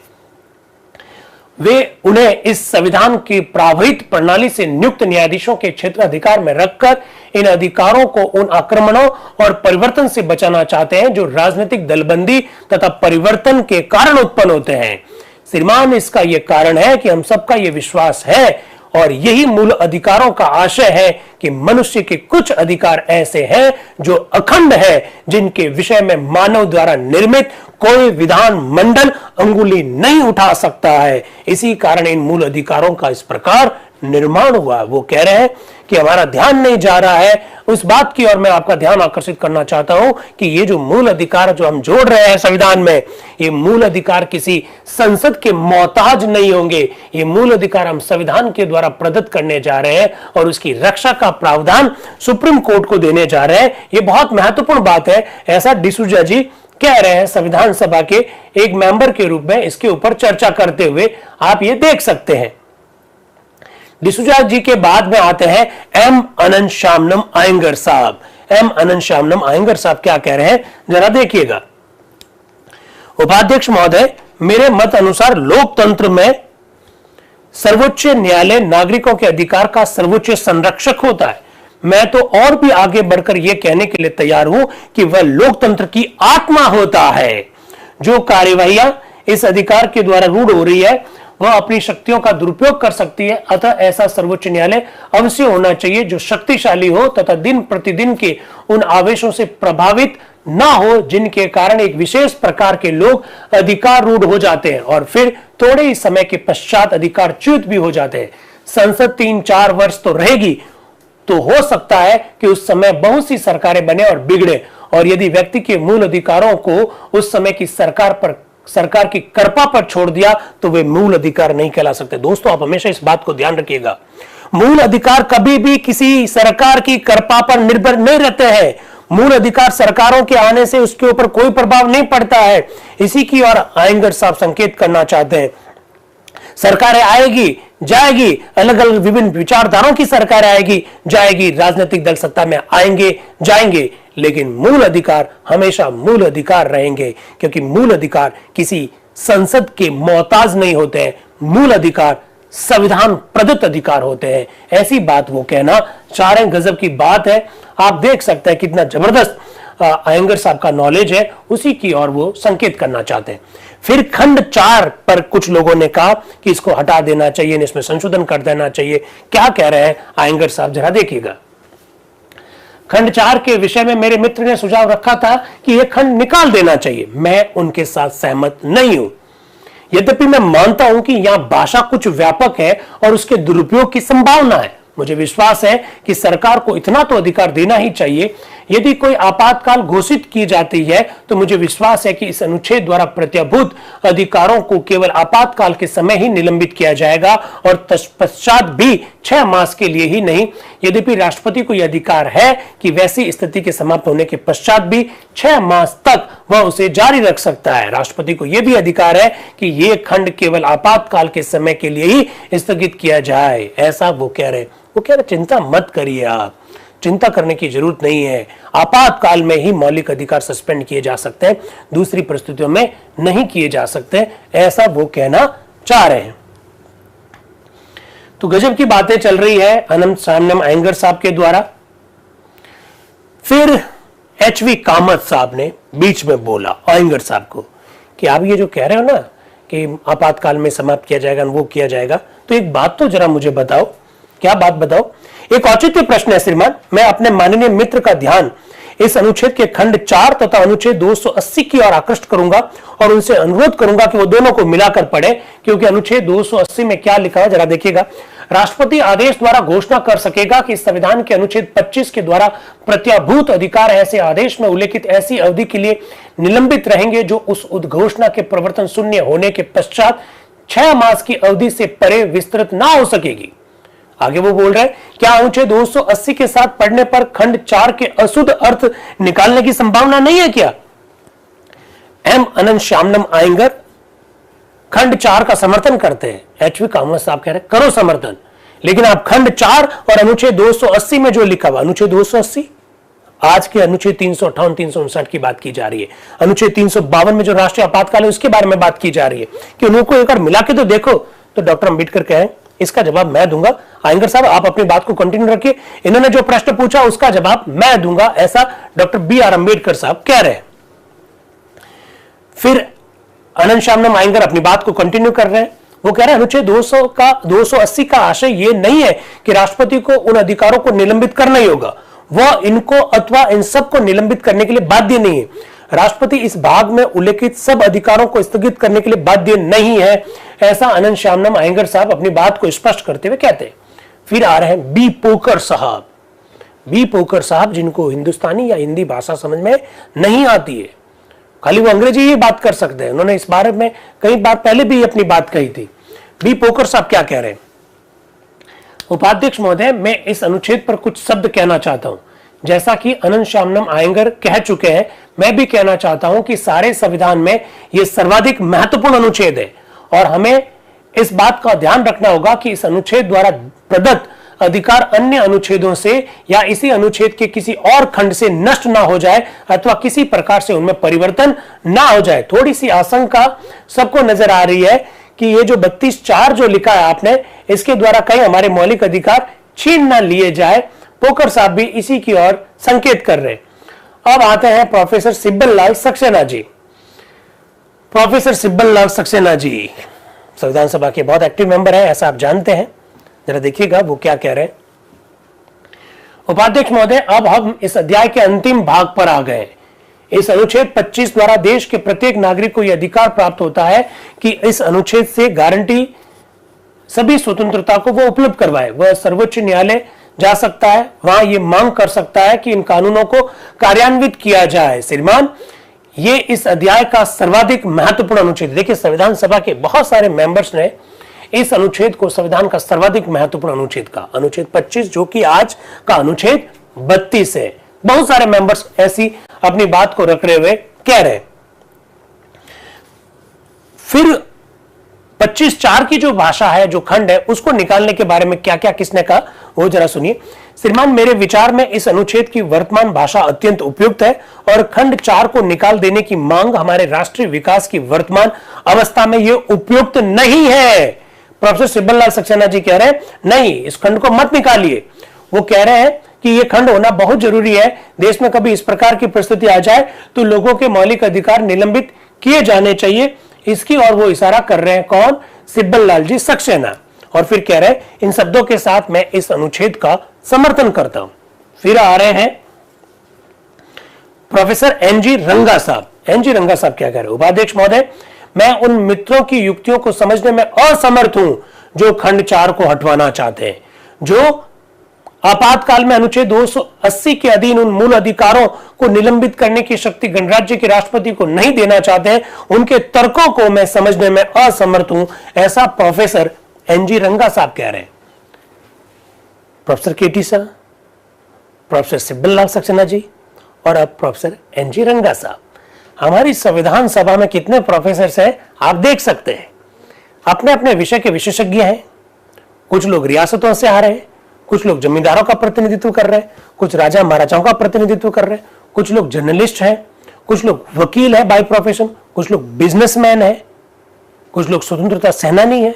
हमारा संविधान सभा अलग अलग विभिन्न योग्यताओं से युक्त लोगों से भरा हुआ है। इसलिए तो मैं कहता हूं, आंखें जिसे देख नहीं सकती, दिल उसके लिए रोता नहीं है। संविधान सभा के ये सदस्य जिस तरह से संविधान निर्माण का ये जो पराक्रम जो दिखा रहे हैं, उनका साधुवाद है भाई। जब किसी के बारे में आप पढ़ नहीं लेते, जब किसी के बारे में आप जान नहीं लेते, मेरा तो बस इतना ही निवेदन है, उसके बारे में टिप्पणी ना करें। ये लोग गजब के लोग थे।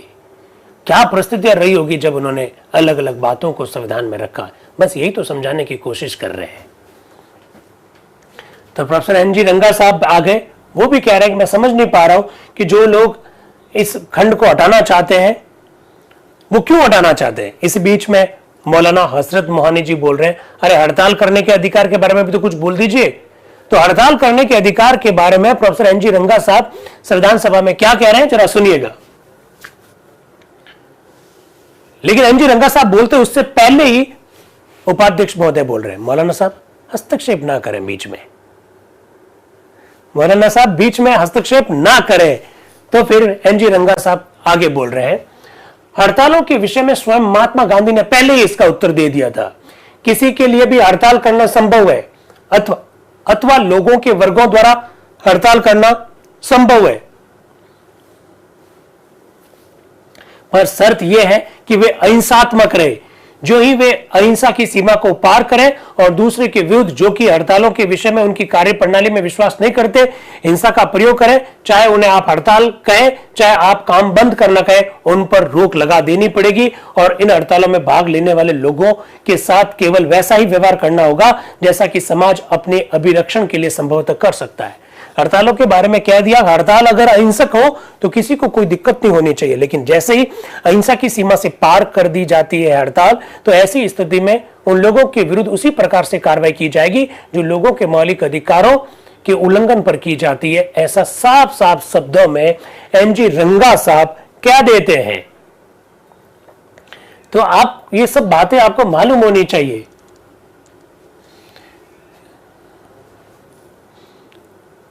ये सब बातें जाने बिना हम संविधान के प्रति अपनी समझ को विकसित नहीं कर सकते। अब आ रहे हैं श्री कृष्ण चंद्र शर्मा जी, जो कि संयुक्त प्रांत से। वो क्या कह रहे हैं जरा देखिएगा। वो कुछ प्रश्न पूछते हैं एनजी रंगा साहब से। वो ये कह रहे हैं कि भाई ये जो आप अधिकार जो दे रहे हैं कि इसकी गारंटी है, उसकी गारंटी है संविधान में, तो पर आप थोड़ा तर्क भी तो दीजिए। इस समय आप जो कुछ कह रहे हैं उसका इस बात से क्या संबंध है जिस पर वाद विवाद हो रहा है, ऐसा वो कह रहे हैं।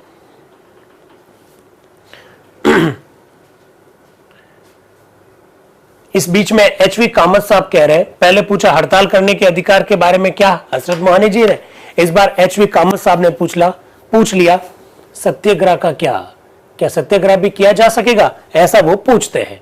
जवाब क्या है अभी देखते हैं।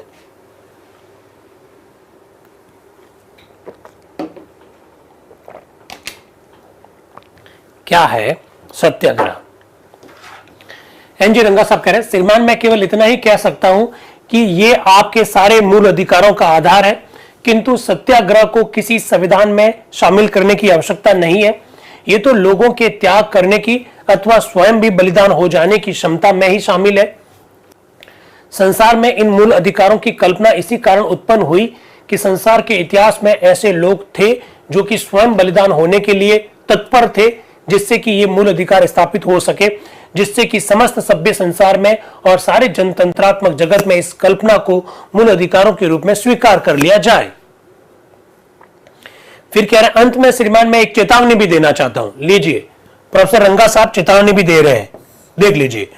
श्रीमान मैं एक चेतावनी भी देना चाहता हूं, हमें स्मरण रखना चाहिए कि हम इन अधिकारों का प्रयोग लोकतंत्र की परिधि में ही कर सकते हैं, और जब भी लोकतंत्र की भावना को गंभीर खतरा हो, लोकतंत्र के प्रकारों की पूर्ति में तथा लोकतंत्र की संस्थाओं को भय हो, तो फिर क्या होगा?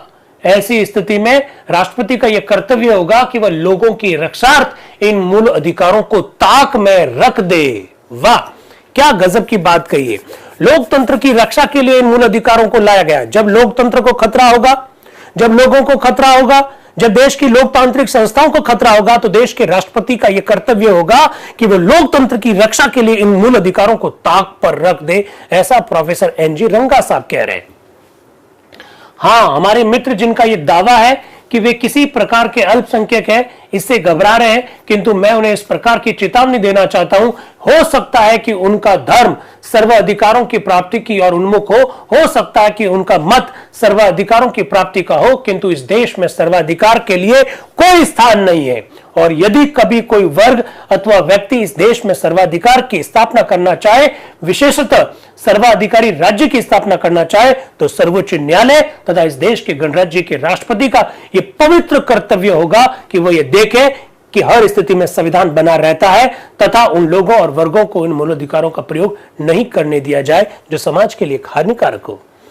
इस देश में सर्वाधिकार का कोई स्थान नहीं है। इस देश में कोई व्यक्ति अथवा वर्ग अगर सर्वाधिकार स्थापित करना चाहता है, तो इस देश के सर्वोच्च न्यायालय का और इस देश के राष्ट्रपति का यह कर्तव्य होगा कि यह देखे कि संविधान बना रहना चाहिए, संविधान बना रहना चाहिए। ऐसी बात प्रोफेसर एनजी रंगा साहब ने कही।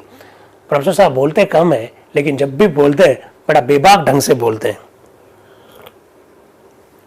प्रोफेसर साहब की बात कही, मैंने नहीं, मैं तो खूब बोलता हूं। चलिए आगे रखते हैं।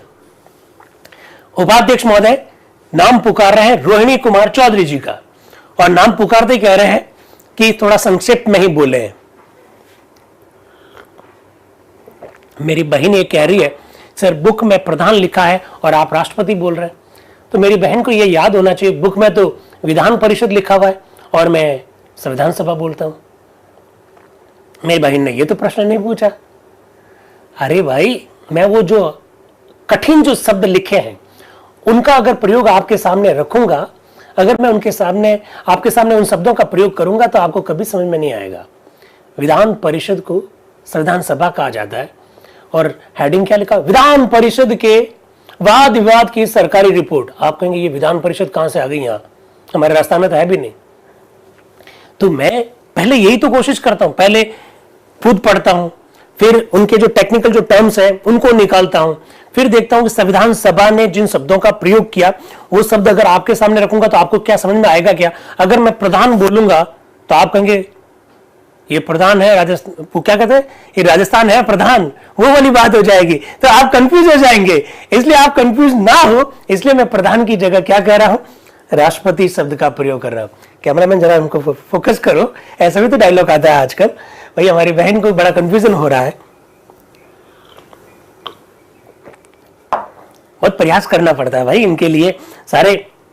कोशिश क्या होती है, कोशिश अपना ज्ञान जानना नहीं होता, कोशिश होती है कि हमारे यूट्यूब और जो जूम के जो साथी है उनको बात समझ में आए। प्रधान से समझ में नहीं आएगा, इसलिए मैं राष्ट्रपति बोल रहा हूं। क्या बात है, चलो खैर आपने पकड़ तो रखी कि क्या मैं बोल रहा हूं, कहीं गलत तो नहीं बोल रहा हूं। तो रोहिणी कुमार चौधरी जी का नाम पुकारा जा रहा है। रोहिणी कुमार चौधरी जी को पहले कह दिया कि आप संक्षेप में बोलेंगे। उपाध्यक्ष महोदय, ये प्रथम अवसर है कि मैं इन पुस्तकों को अपनी मेज की टेबल, अपने टेबल पर लाया। वो बहुत सारी किताबें लेकर आते हैं, इस तरह की बहुत सारी किताबें लेकर आए। तो वो कह रहे हैं कि सर घबराना मत, मैं बहुत सारी किताबें लेकर आया हूं, लेकिन घबराना मत। क्या कह रहे हैं उपाध्यक्ष महोदय, ये प्रथम अवसर है कि मैं इन पुस्तकों को अपनी मेज पर लाया हूं और मेरे इन पुस्तकों को लाने के कारण सभा को भयभीत नहीं होना चाहिए कि मैं कोई अनावश्यक, लंबी और अप्रसंग अनुकूल, अब क्या लिखा पता है, वक्तृता दूंगा। अब बताओ इसका क्या मतलब है, ये एज इट इज बोलूंगा तो जरा बताओ इसका मतलब क्या है। वक्तृता दूंगा मतलब मैं स्टेटमेंट दूंगा, लंबा कथन दूंगा, ये सब मुझे पहले से सोचना पड़ता है। श्रीमान, मैं आपको एक और बात बताना चाहता हूं कि जहां तक घंटी की ध्वनि का संबंध है मुझे कम सुनाई देता है, इसलिए मैं अगर लंबा बोलता रहूं और आप अगर घंटी बजाते रहे तो मैं पहले से बता देता हूं मुझे कम सुनाई देता है, ऐसा वो कह रहे हैं। किंतु जब कानाफूसी के द्वारा दोषारोपण किया जाता है तो उसे मैं सर्वथा ठीक से सुन लेता हूं, ऐसा वो कह रहे हैं। उपाध्यक्ष महोदय कह रहे हैं वापस, अच्छा होता यदि ये बात मुझे पहले से मालूम होती तो मैं आपको ध्वनि यंत्र पर जरा सोच समझकर बुलाता। मुझे अगर ये पहले से मालूम होता कि आपको घंटी की आवाज सुनाई नहीं देती है तो मैं माइक्रोफोन पर आपको बहुत सोच समझकर बुलाता। हो सकता बुलाता भी नहीं, ऐसा वो कहना चाह रहे हैं। चलिए रोहिणी कुमार चौधरी जी क्या कह रहे हैं। श्रीमान, मैं इस अनुच्छेद का स्वागत करता हूं क्योंकि यदि इस अनुच्छेद द्वारा हमें सर्वोच्च न्यायालय से न्याय प्राप्त करने का अधिकार नहीं दिया जाता तो इन मूल अधिकारों का उल्लेख व्यर्थ होता। मिस्टर नजरुद्दीन अपना संशोधन पेश करते समय क्यों शर्मिले से थे, मैं ये खूब समझता हूं। जो मनुष्य सदा मसौदे की भाषा संबंधी साधारण त्रुटियों को ही ढूंढता रहता था, अंततो गत्वा वही भाषा संबंधी भूल करते हुए पकड़ा गया। क्या हो रहा है जरा देखिएगा। नजरुद्दीन जी अहमद साहब के बारे में कह रहे हैं कि वो शर्मिले क्यों बन रहे थे। अभी वो इसलिए शर्मिले बन रहे थे क्योंकि वो हमेशा मसौदे में शब्दों की जो त्रुटियां हैं उसको ढूंढने की कोशिश कर रहे हैं और इस बार खुद ही पकड़े गए। उनकी गलती का सबको पता लग गया और उन्होंने इसे मान भी लिया कि उनका सारा संशोधन स्पष्ट नहीं है, किंतु मैं निवेदन करूंगा कि वे जो अर्थ चाहते थे वह अनुच्छेद द्वारा व्यक्त हो ही जाता है। प्रत्येक व्यक्ति को सर्वोच्च न्यायालय में जाने का अधिकार होगा जब वे ये देखें कि किसी मूल अधिकार का उल्लंघन हुआ है। फर्ज क्या है, हम ये कहना चाहते हैं कि क्वींस वे यातायात के लिए खुला है, तो इसके लिए किसी को ये कहने की आवश्यकता नहीं है कि प्रत्येक मनुष्य को क्वींस वे से होकर जाने का अधिकार है। क्वींस वे दिल्ली की बात कर रहे हैं। मैं इस प्रावधान का स्वागत करता हूं जो कि यहां रखा गया है। कुछ अवस्थाओं में सर्वोच्च न्यायालय अपनी शक्तियां कुछ अन्य न्यायालय को दे सकता है। गजब की बात कहने जा रहे हैं, गजब की बात। आप जानते हैं हमारा सुप्रीम कोर्ट कहां है? हमारा सुप्रीम कोर्ट दिल्ली में स्थित है। आप यह भी जानते हैं कि अगर जैसलमेर, बाड़मेर, हमारे जालोर के दूरस्थ पश्चिमी राजस्थान से कोई व्यक्ति के मौलिक अधिकारों का हनन होता है और उसे अगर कोर्ट में अपील करने के लिए सुप्रीम कोर्ट ही जाने का अधिकार है तो फिर क्या होगा उसके साथ। अक्सर हम कहते हैं कि दिल्ली दूर है। जैसलमेर के रामगढ़ में अगर बैठे किसी व्यक्ति के मूल अधिकार का हनन होगा तो वो दिल्ली कब पहुंचेगा? तो क्यों ना और कोर्ट्स को भी अधिकार होना चाहिए उसकी, और वो संकेत कर रहे हैं। जरा देख लीजिएगा क्या कह रहे हैं वो। मैं इस प्रावधान का भी स्वागत करता हूं जो कि यहां रखा गया है कि कुछ अवस्थाओं में सर्वोच्च न्यायालय अपनी शक्तियां कुछ अन्य न्यायालय को दे सकता है। वो आसाम के हैं तो वो क्या कह रहे हैं, यह आसाम और कुर्ग जैसे दूरस्थ स्थानों के लिए विशेषकर एक अच्छी बात होगी, क्योंकि ऐसी दूर वाली जगह के लोगों के लिए सर्वोच्च न्यायालय में आकर न्याय मांगना अत्यंत कठिन होगा, क्योंकि सर्वोच्च न्यायालय अवश्य ही दिल्ली में कहीं स्थित होगा। किंतु साथ ही मैं यह कहना चाहता हूं कि इस प्रकार की शक्ति प्रदान करने के अधिकार का बहुत ही कम प्रयोग होना चाहिए, क्योंकि आखिर सर्वोच्च न्यायालय के व्यक्ति उच्च न्यायालय के व्यक्तियों से निसंदेह अधिक योग्य होंगे। अतः किसी प्रांत के लिए सर्वोच्च न्यायालय में आने की संभावना को हटा देना तथा उच्च न्यायालय को सर्वोच्च न्यायालय का क्षेत्राधिकार देना कुछ कुछ विरोधाभासी बातें हैं। वो कह रहे हैं कि साहब आसाम का व्यक्ति सर्वोच्च न्यायालय में आकर कब न्याय मांग पाएगा, इसलिए अन्य न्यायालय को अधिकार देना जरूरी है। लेकिन वो आगे ये कहते हैं कि हाईकोर्ट के जो न्यायाधीश है वो सर्वोच्च न्यायालय के न्यायाधीशों की तुलना में कम योग्य है, ऐसा वो कह रहे हैं। इसलिए ये दोनों होना ही चाहिए। सुप्रीम कोर्ट की पावर में किसी भी प्रकार का बदलाव नहीं लाया जाना चाहिए, ऐसा वो कह रहे हैं। इसके बाद में रोहिणी कुमार चौधरी जी आपातकाल के संदर्भ में जो अनुच्छेद है उसके बारे में कुछ टिप्पणी करते हैं, तो बीच में आ जाते हैं पंडित लक्ष्मीकांत मैत्र। तो वो कह रहे हैं आपका मतलब तो है कि वो जो अनुच्छेद है आपातकाल वाला वो हटा देना चाहिए। तो रोहिणी कुमार चौधरी जी कह रहे हैं मैं अपने स्टेटमेंट में, देखिए स्टेटमेंट के लिए क्या लिखा, मैं तो स्टेटमेंट भूल गया, बताओ मेरी बहना। अब स्टेटमेंट शब्द के लिए या क्या शब्द लिखा हुआ है, मैं ये शब्द बोलता तो आपको हरगिज भी समझ में नहीं आता, और जो रजाई ओढ़ के बैठे हैं उनको तो हरगिज भी समझ में नहीं आता। तो फिर मैं स्टेटमेंट बोलता हूं ताकि आपको एकदम आराम से समझ में आ जाए। मैं अपने स्टेटमेंट में अनुच्छेद 280 की चर्चा कर रहा था। उपाध्यक्ष महोदय कह आपको इसका उत्तर देने की आवश्यकता नहीं। इस बीच में आ जाते हैं डॉक्टर BR अम्बेडकर साहब। उपाध्यक्ष महोदय, इस अनुच्छेद पर जितने संशोधन रखे गए उनमें से मैं केवल संशोधन संख्या 789 को स्वीकार करता हूं कि मिस्टर बेग के नाम से था। मिस्टर बेग वाला संशोधन जो नजरुद्दीन जी अहमद साहब ने रखा, और उन्होंने कहा मेरे लिए बड़ा ऐतिहासिक दिन है कि आज मेरा संशोधन स्वीकार हो रहा है। हालांकि ये संशोधन मेरा सौतेला पुत्र है, क्योंकि ये मेरा नहीं है, ये मिस्टर बेग का है, और उन्होंने ये भी कह दिया कि मेरा संशोधन स्वीकार हो रहा है। HV कामत साहब ने आपत्ति दर्ज करवाई, पहले कैसे कह दिया कि संशोधन स्वीकार हो रहा है। तो वो कह रहा है मैंने कानाफूसी सुनी थी, अफवाहें चल रही थी कि यह संशोधन तो पक्का स्वीकार होगा। डॉक्टर अंबेडकर भी कह रहे हैं कि मिस्टर बेग द्वारा रखा गया संशोधन हम स्वीकार करते हैं, किंतु वास्तव में मिस्टर नजरुद्दीन अहमद द्वारा पेश किया गया था, ऐसा डॉक्टर अंबेडकर कह रहे हैं। मैं इसे इस कारण स्वीकार करता हूं कि इससे मसौदे की भाषा में निसंदेह सुधार हो जाता। अन्य संशोधनों में से तजमुल हुसैन के संशोधन और करीमुद्दीन के संशोधन को मैं एक साथ ले लेता हूं, दोनों एक ही प्रकार के। तजमुल हुसैन द्वारा प्रस्तुत संशोधन का उद्देश्य उपखंड 4 को बिल्कुल ही निकाल देना है, और मिस्टर करीमुद्दीन का संशोधन उपखंड 4 में कुछ शब्दावली को जोड़ने से संबंधित है। अभी हम लोगों ने चर्चा की।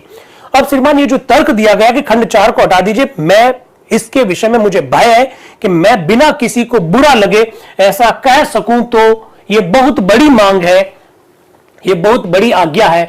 इसमें कोई संदेह नहीं हो सकता कि ऐसे कुछ मूल अधिकार हैं जिनकी राज्य को व्यक्ति के लिए गारंटी देनी चाहिए, जिससे कि व्यक्ति को अपने व्यक्तित्व के विकास की कुछ सुरक्षा और स्वतंत्रता हो। किंतु यह भी समान रूप से स्पष्ट है कि कुछ अवस्थाओं में, जहां तक कि जैसे कि राज्य का जीवन ही जोखिम में हो, उन अधिकारों पर कुछ न कुछ तो प्रतिबंध लगाना चाहिए। डॉक्टर BR अम्बेडकर साहब ने साफ साफ शब्दों में कह दिया कि मौलिक अधिकारों पर सीमाएं क्यों लगानी चाहिए। वो कह रहे हैं कि यह अनुच्छेद रहना चाहिए, ये इसका खंड उपखंड जो 4 है वो रहना चाहिए, क्योंकि जब राज्य नहीं रहेगा तो फिर मूल अधिकार किस काम के। वो कह रहे हैं जब राज्य भी जोखिम में पड़ जाएगा तो मूल अधिकारों पे कुछ तो प्रतिबंध रहने ही चाहिए। और इनको कर दीजिए फीडबैक लिंक शेयर। वो कह रहे हैं साधारण शांतिपूर्ण समय।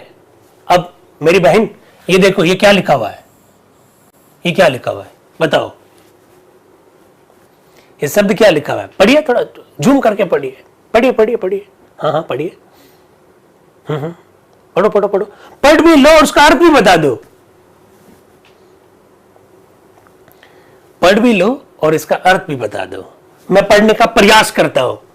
ये लिखा हुआ है सद्य संस्कृतियों स्थिति, पता नहीं क्या लिखा हुआ है, मुझे खुद कोई पता नहीं इसका मतलब होता है, क्योंकि इसके लिए हमको अंग्रेजी वाला वर्जन भी देखना पड़ता है। आपातकाल, इसका मतलब होता है आपातकाल। अब मैं पढ़ते हुए क्या बोलूंगा, ये मैं बोलूंगा साधारणतः शांतिपूर्ण समय आपातकाल से सर्वथा भिन्न होते हैं। आपातकाल के समय राज्य का जीवन ही जोखिम में होता है। अब मुझे बताओ, मैं ये पता नहीं शब्द पढ़ता तो आपको हरगिज भी समझ में नहीं आता, इसलिए सारा प्रयास करके हम पहले से इसका ट्रांसलेशन अपने मन में कर लेते हैं। फिर वो कह रहे हैं परिणामतः व्यक्ति के अधिकार के समान ही राज्य को भी, ये कि वही लिखा हुआ है, वही मतलब आपातकाल, आपातकाल में भी अपनी रक्षा करने का महान अधिकार प्राप्त होना चाहिए और इसकी गारंटी देनी होगी, जिससे कि राज्य उस संकट काल को पार कर जाए और अपने प्रकार्यों को पूर्ति करने के लिए जीवित रहे, जिससे कि राज्य की छत्र छाया में व्यक्ति का विकास हो सके। मैंने ऐसा कोई संविधान नहीं देखा है जो मूल अधिकार देता हो, किंतु ऐसे रूप में देता हो जो कि वही यानी आपातकाल, जो कि आपातकाल में व्यक्ति के अधिकारों को कम करके अपनी रक्षा करने के अधिकार राज्य को नहीं देता है। आप जो चाहे वही संविधान लीजिए जिसमें मूल अधिकारों की गारंटी दी गई। डॉक्टर अंबेडकर साहब कह रहे हैं कि मैंने दुनिया का कोई ऐसा संविधान नहीं देखा है जिसमें मूल अधिकार दे रखे हैं लेकिन मूल अधिकारों के सस्पेंशन का प्रावधान नहीं हो। ऐसा कभी होता ही नहीं है। अरे भाई, जब राज्य का अस्तित्व ही संकट में आ जाएगा, जब राज्य खुद ही आपातकालीन परिस्थितियों में फंस जाएगा, तो ऐसी स्थिति में मूल अधिकार का क्या करोगे? उस समय तो सस्पेंशन का प्रावधान होना चाहिए, ऐसा वो कहना चाह रहे हैं डॉक्टर BR अम्बेडकर साहब का। बड़ा जबरदस्त उद्बोधन है। फिर कह रहे, अब श्रीमान मैं विस्तार पूर्वक कहता हूं, मेरे मिस्टर तजमुल हुसैन ने मूल अधिकारों के अध्याय में समाविष्ट बहुत से अनुच्छेदों की चर्चा करके बहुत निराशाजनक चित्र खींचा था। उन्होंने ये कहा था कि देखो, पानी भरने का अधिकार है, दुकान में प्रवेश करने का अधिकार है, स्नान घाट पर जाने की स्वतंत्रता है। ये सब बताते हुए उन्होंने ये सुझाव रखा कि जब खंड 4 लागू होगा तब मूल अधिकारों में प्रत्याभूत समस्त साधारण मानवीय अधिकार भी समाप्त हो जाएंगे। तजमुल हुसैन साहब ने अभी थोड़ी देर पहले कहा था कि पानी पीने का अधिकार है, पानी भरने का अधिकार है, नहाने का अधिकार है, लेकिन जैसे ही 25(4) जो आज का 32(4) है वो लागू होगा तो ये सब अधिकार खत्म हो जाएंगे। डॉक्टर अंबेडकर कह रहे हैं ऐसा नहीं है, ऐसा नहीं है। आगे कह रहे हैं, जिनमें कि किसी मनुष्य का कुएं पर जाकर पानी पीने, सड़क पर चलने, किसी चलचित्र अथवा नाटक में अबाध रूपेण जाने का अधिकार शामिल है। मेरी समझ में नहीं आता कि मेरे मित्र मिस्टर तजमुल हुसैन के मन में यह विचार कैसे उत्पन्न हो गया। यदि वे अनुच्छेद 220 को देखें, जो कि वही परिस्थितियां है, वही परिस्थितियां मतलब आपातकालीन वाली परिस्थितियां की घोषणा करने के संदर्भ में प्रधान के अधिकार का प्रावधान है। प्रधान बोलूं क्या? प्रधान नहीं बोल सकते तो राष्ट्रपति बोलेंगे। राष्ट्रपति के अधिकार का प्रावधान है तो उन्हें पता लगेगा। खंड 4 में इन अधिकारों के निलंबन की जो चर्चा है वह केवल अनुच्छेद 13 के संदर्भ में है, अन्य किसी अनुच्छेद के संदर्भ में नहीं है। बिल्कुल ऐसा डॉक्टर अंबेडकर साहब ने क्लियर कर दिया। फिर HV कामत साहब कह रहे हैं अनुच्छेद 280 के विषय में भी आप क्या कहते हैं, जरा इसको भी तो बता दीजिए। तब डॉक्टर अंबेडकर क्या कह रहे हैं, इसमें तो केवल इतना ही किया गया है कि उपचार का निलंबन कर दिया गया है। मैं सोचता हूं मैं उस विषय पर तब कुछ कहूंगा जब मैं उन उपचारों के व्यापक प्रश्न को लूंगा, अतः मैंने इसकी यहां चर्चा नहीं की। अब मैं मिस्टर करीमुद्दीन के तर्क को लेता हूं। वे ऐसा करना चाहते हैं कि खंड 4 केवल विद्रोह या हमला, आक्रमण, युद्ध तक ही सीमित रहे। मेरे विचार में यदि वे अनुच्छेद 275 को ध्यान से पढ़ते तो देखते कि अनुच्छेद 275 के प्रावधानों में और उनके सुझाए संशोधनों में कोई वास्तविक अंतर नहीं है। वही परिस्थिति मतलब आपातकाल की परिस्थिति या आपातकाल घोषित करने की शक्ति जो अनुच्छेद 275 द्वारा प्रधान में यानी राष्ट्रपति में निहित की गई है, केवल उन अवस्थाओं तक ही सीमित है जबकि युद्ध अथवा आंतरिक हिंसा हो। इस बीच में काजी सईद करीमुद्दीन साहब कह रहे हैं युद्ध की आशंका हो तब भी, तो अंबेडकर साहब जवाब दे रहे हैं निसंदेह वही परिस्थिति, वही मतलब आपातकालीन परिस्थिति केवल तभी उत्पन्न होती है जबकि युद्ध आरंभ हो चुका हो। जब युद्ध की आशंका हो तब भी स्थिति को आपातकाल माना जा सकता है। अतः यदि अनुच्छेद 275 की भाषा को मिस्टर करीमुद्दीन के संशोधन से मिलाया जाए तो वे देखेंगे कि अनुच्छेद 275 के अनुसार राष्ट्रपति को जो कुछ करने का अधिकार दिया गया उसमें और मिस्टर करीमुद्दीन का संशोधन स्वीकृत हो जाने पर उन्हें जो कुछ करने का अधिकार होगा वो इसमें शामिल नहीं है। अतः श्रीमान मेरा निवेदन है कि संशोधन 801 और 802 की कोई आवश्यकता नहीं है। इस प्रकार से डॉक्टर अंबेडकर साहब ने बिल्कुल स्पष्ट रूप से कह दिया। फिर वो आते हैं HV कामत साहब के संशोधन के ऊपर।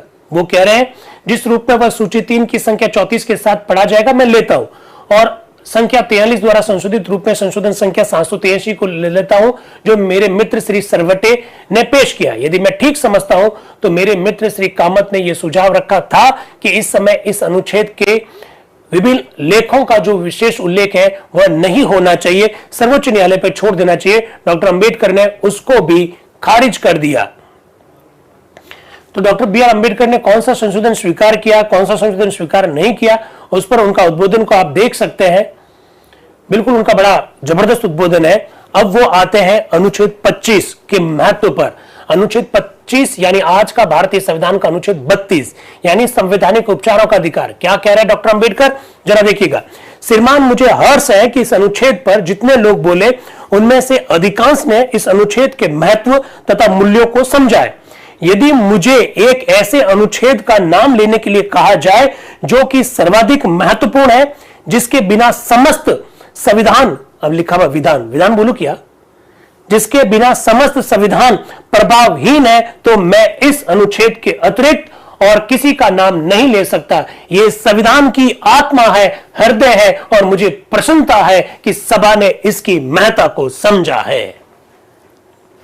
डॉक्टर बी आर अंबेडकर साहब ने 9 दिसंबर 1948 को संविधान सभा में अनुच्छेद 25, जिसे आजकल हम लोग अनुच्छेद 32 के नाम से जानते हैं, अर्थात संवैधानिक उपचारों के अधिकार को भारतीय संविधान का सबसे महत्वपूर्ण अनुच्छेद कहा और कहा कि यह संविधान की आत्मा है, यह संविधान की आत्मा है, हृदय है, और मुझे प्रसन्नता है कि सभा ने इसकी महत्ता को समझा है। देख सकते हैं। किंतु एक बात मैं देखता हूं कि इस अनुच्छेद पर बोलने वाले सदस्यों ने इसे पर्याप्त रूप से नहीं समझा।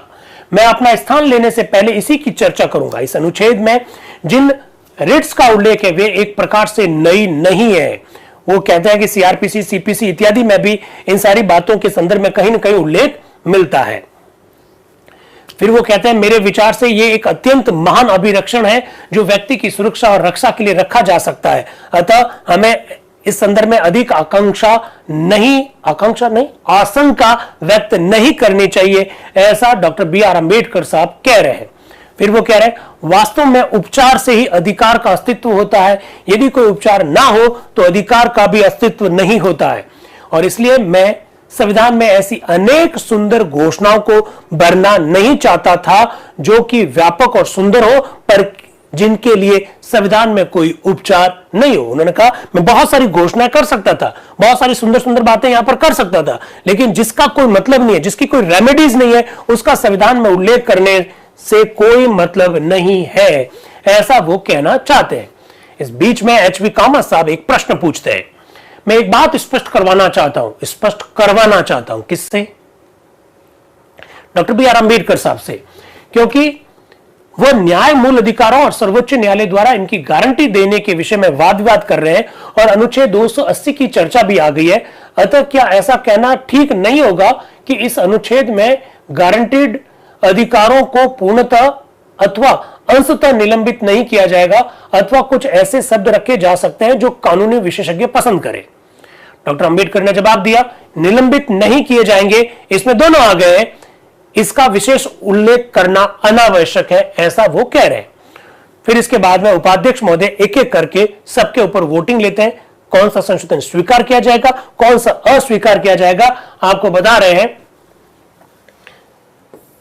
ये देखिए, ये संशोधन अस्वीकार कर दिया गया जो 25 के खंड 1 में सर्वोच्च न्यायालय के स्थान पर सर्वोच्च न्यायालय और अन्य न्यायालय शब्द जुड़वाना चाहता था, अस्वीकार हो गया, आज भी संविधान में उल्लेखित नहीं है। इसके बाद में नया संशोधन आता है, जो संशोधन जो रखा गया in the nature of the writs of की जगह पर और writs including writs in the nature of, ये भी अस्वीकार कर दिया गया। इसके बाद में क्या शब्द जुड़वाने जा रहे हैं, क्या कह रहे हैं? संशोधन संख्या 794 जो डॉक्टर अंबेडकर, श्री माधव राव और मिस्टर सादुल्ला के नाम से, वो आप जानते हैं डॉक्टर अंबेडकर साहब के नाम से है, तो बिल्कुल ये क्या हो जाएगा, स्वीकार हो जाएगा।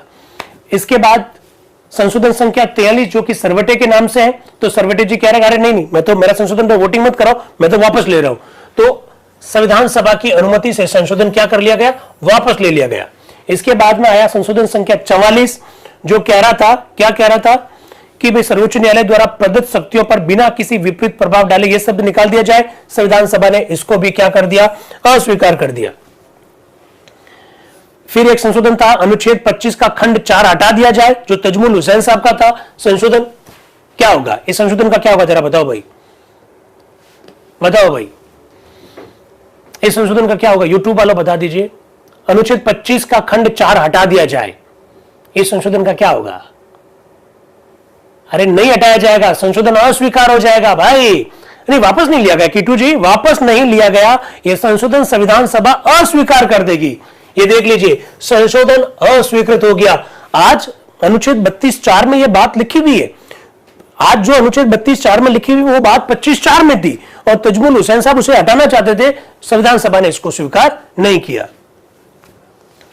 फिर क्या कह रहे हैं? इस संविधान में अन्यथा प्रावित शब्द की जगह पर विद्रोह आक्रमण वाली शब्दावली जोड़ दी जाए, यह भी अस्वीकार हो गया, क्योंकि इस प्रकार की शब्दावली वहां पर लिखी हुई नहीं है, आप जानते हैं। इस प्रकार से अब अनुच्छेद 25 संविधान का भाग बन जाए, संविधान सभा ने इसको स्वीकार कर लिया।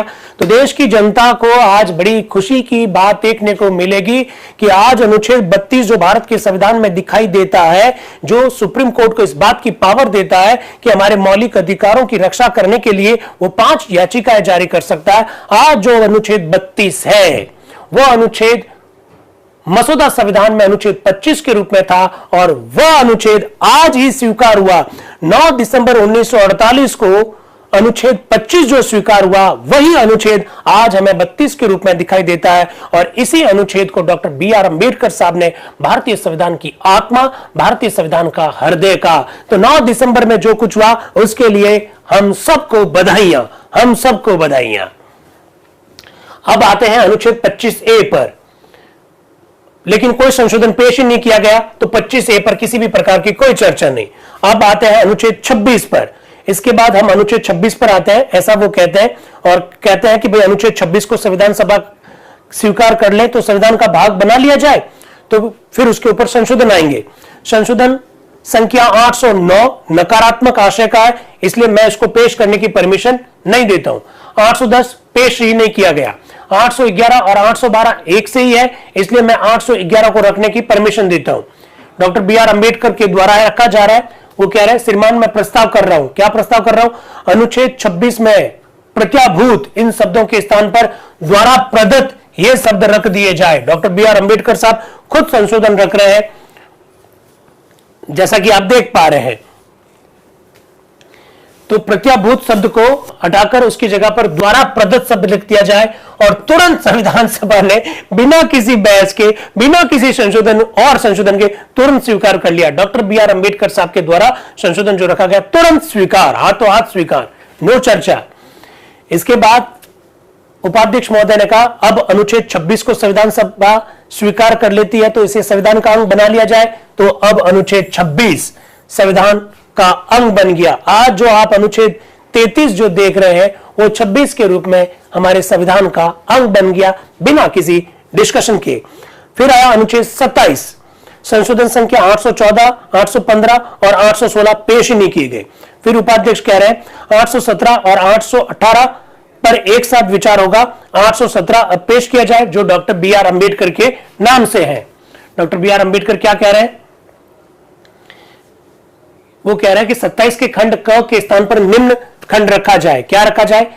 किसी ऐसे विषय के लिए जिनका अनुच्छेद 10 के खंड 2 क, अनुच्छेद 16, अनुच्छेद 25 के खंड 3 तथा अनुच्छेद 26 के अधीन संसद संविधान द्वारा प्रावधान करे। पता है क्या क्या ये अनुच्छेद 34? आपने कभी देखा है क्या? अनुच्छेद 35 पढ़ा है। संसद को इस बात का पावर है कि वो कुछ विषय पर खुद अकेले ही कानून बना सकती है। राज्य के विधानमंडल को इस विषय पर कानून बनाने का अधिकार नहीं है। इस प्रकार की बातें आज के दिन लिखी हुई है। थोड़ा भी पढ़ो यार, इसको कैसे काम चलेगा। इस संविधान के किसी बात के होते हुए संसद को यह शक्ति होगी कि किसी राज्य के विधानमंडल को यह शक्ति नहीं होगी। किन किन पर? अनुच्छेद 16 के खंड 3, अनुच्छेद 32 के खंड 3, अनुच्छेद 33 और अनुच्छेद 34 उसी की ओर संकेत कर रहे हैं, और डॉक्टर बी.आर. अंबेडकर साहब ने यह संशोधन रखा। तो इसको भी देख लीजिए, तुरंत स्वीकार किया जा रहा है डॉक्टर बी.आर. अंबेडकर साहब के द्वारा रखे गए संशोधन को। फिर नजरुद्दीन जी अहमद साहब लेकर आ रहे हैं, वो कह रहे हैं, वो भी एक संशोधन लेकर आ रहे हैं। वो एक शब्द जुड़वाना चाहते हैं। वो इन दिस कॉन्स्टिट्यूशन जैसी शब्दावली की जगह पर इस संविधान का ऑफ दिस कॉन्स्टिट्यूशन शब्द रख दिए जाए, ये कहेंगे। इन दिस कॉन्स्टिट्यूशन की जगह ऑफ दिस कॉन्स्टिट्यूशन रख दीजिए, नजरुद्दीन जी अहमद साहब कहेंगे। तो उपाध्यक्ष महोदय क्या बोलेंगे? वापस बोलो, इन दिस कॉन्स्टिट्यूशन की जगह पर ऑफ दिस कॉन्स्टिट्यूशन रख दीजिए। तो उपाध्यक्ष महोदय क्या बोलेंगे?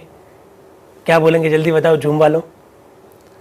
ये तो शाब्दिक संशोधन है, ये तो शाब्दिक संशोधन है उपाध्यक्ष महोदय, ये शाब्दिक संशोधन जैसा ही है। नजरुद्दीन जी अहमद साहब क्या करेंगे?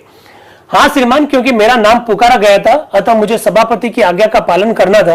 भाई मेरा नाम बोल दिया गया इसलिए मैं तो आ गया, मैं तो आपकी आज्ञा का पालन कर रहा था, मुझे थोड़ी पता है कि ये शाब्दिक संशोधन है, ये तो आप तय करेंगे।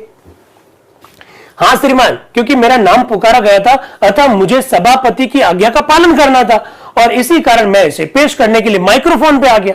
अब देखो यहां पर क्या लिखा पता है? ध्वनि यंत्र पर आ गया। बोलू क्या? ध्वनि यंत्र तो माइक्रोफोन पर आ गया, किंतु यह संशोधन शाब्दिक ही है, यह मैं मानता हूं। तो उपाध्यक्ष महोदय कह रहे मैं आपका बड़ा कृतज्ञ हूं, मैं इसका ये अर्थ लगाता हूं कि अब आप इसे पेश नहीं कर रहे। तो नजरुद्दीन जी साहब कह रहे हैं हाँ मैं तो पेश तो कर ही चुका हूं, पर मैं इसे जोर देना नहीं चाहता। इसके बाद में डॉक्टर बी आर अंबेडकर साहब के नाम से एक संशोधन है, वो भी रख रहे हैं संशोधन। तो गजब की बातें आपको मालूम पड़ रही है, आप देख सकते हैं। फिर डॉक्टर अंबेडकर के संशोधन रखने के बाद अब उपाध्यक्ष महोदय कह रहे हैं कि इस अनुच्छेद पर कई सारे संशोधन आ चुके हैं, अब इस अनुच्छेद पर व्यापक वाद विवाद हो सकता है।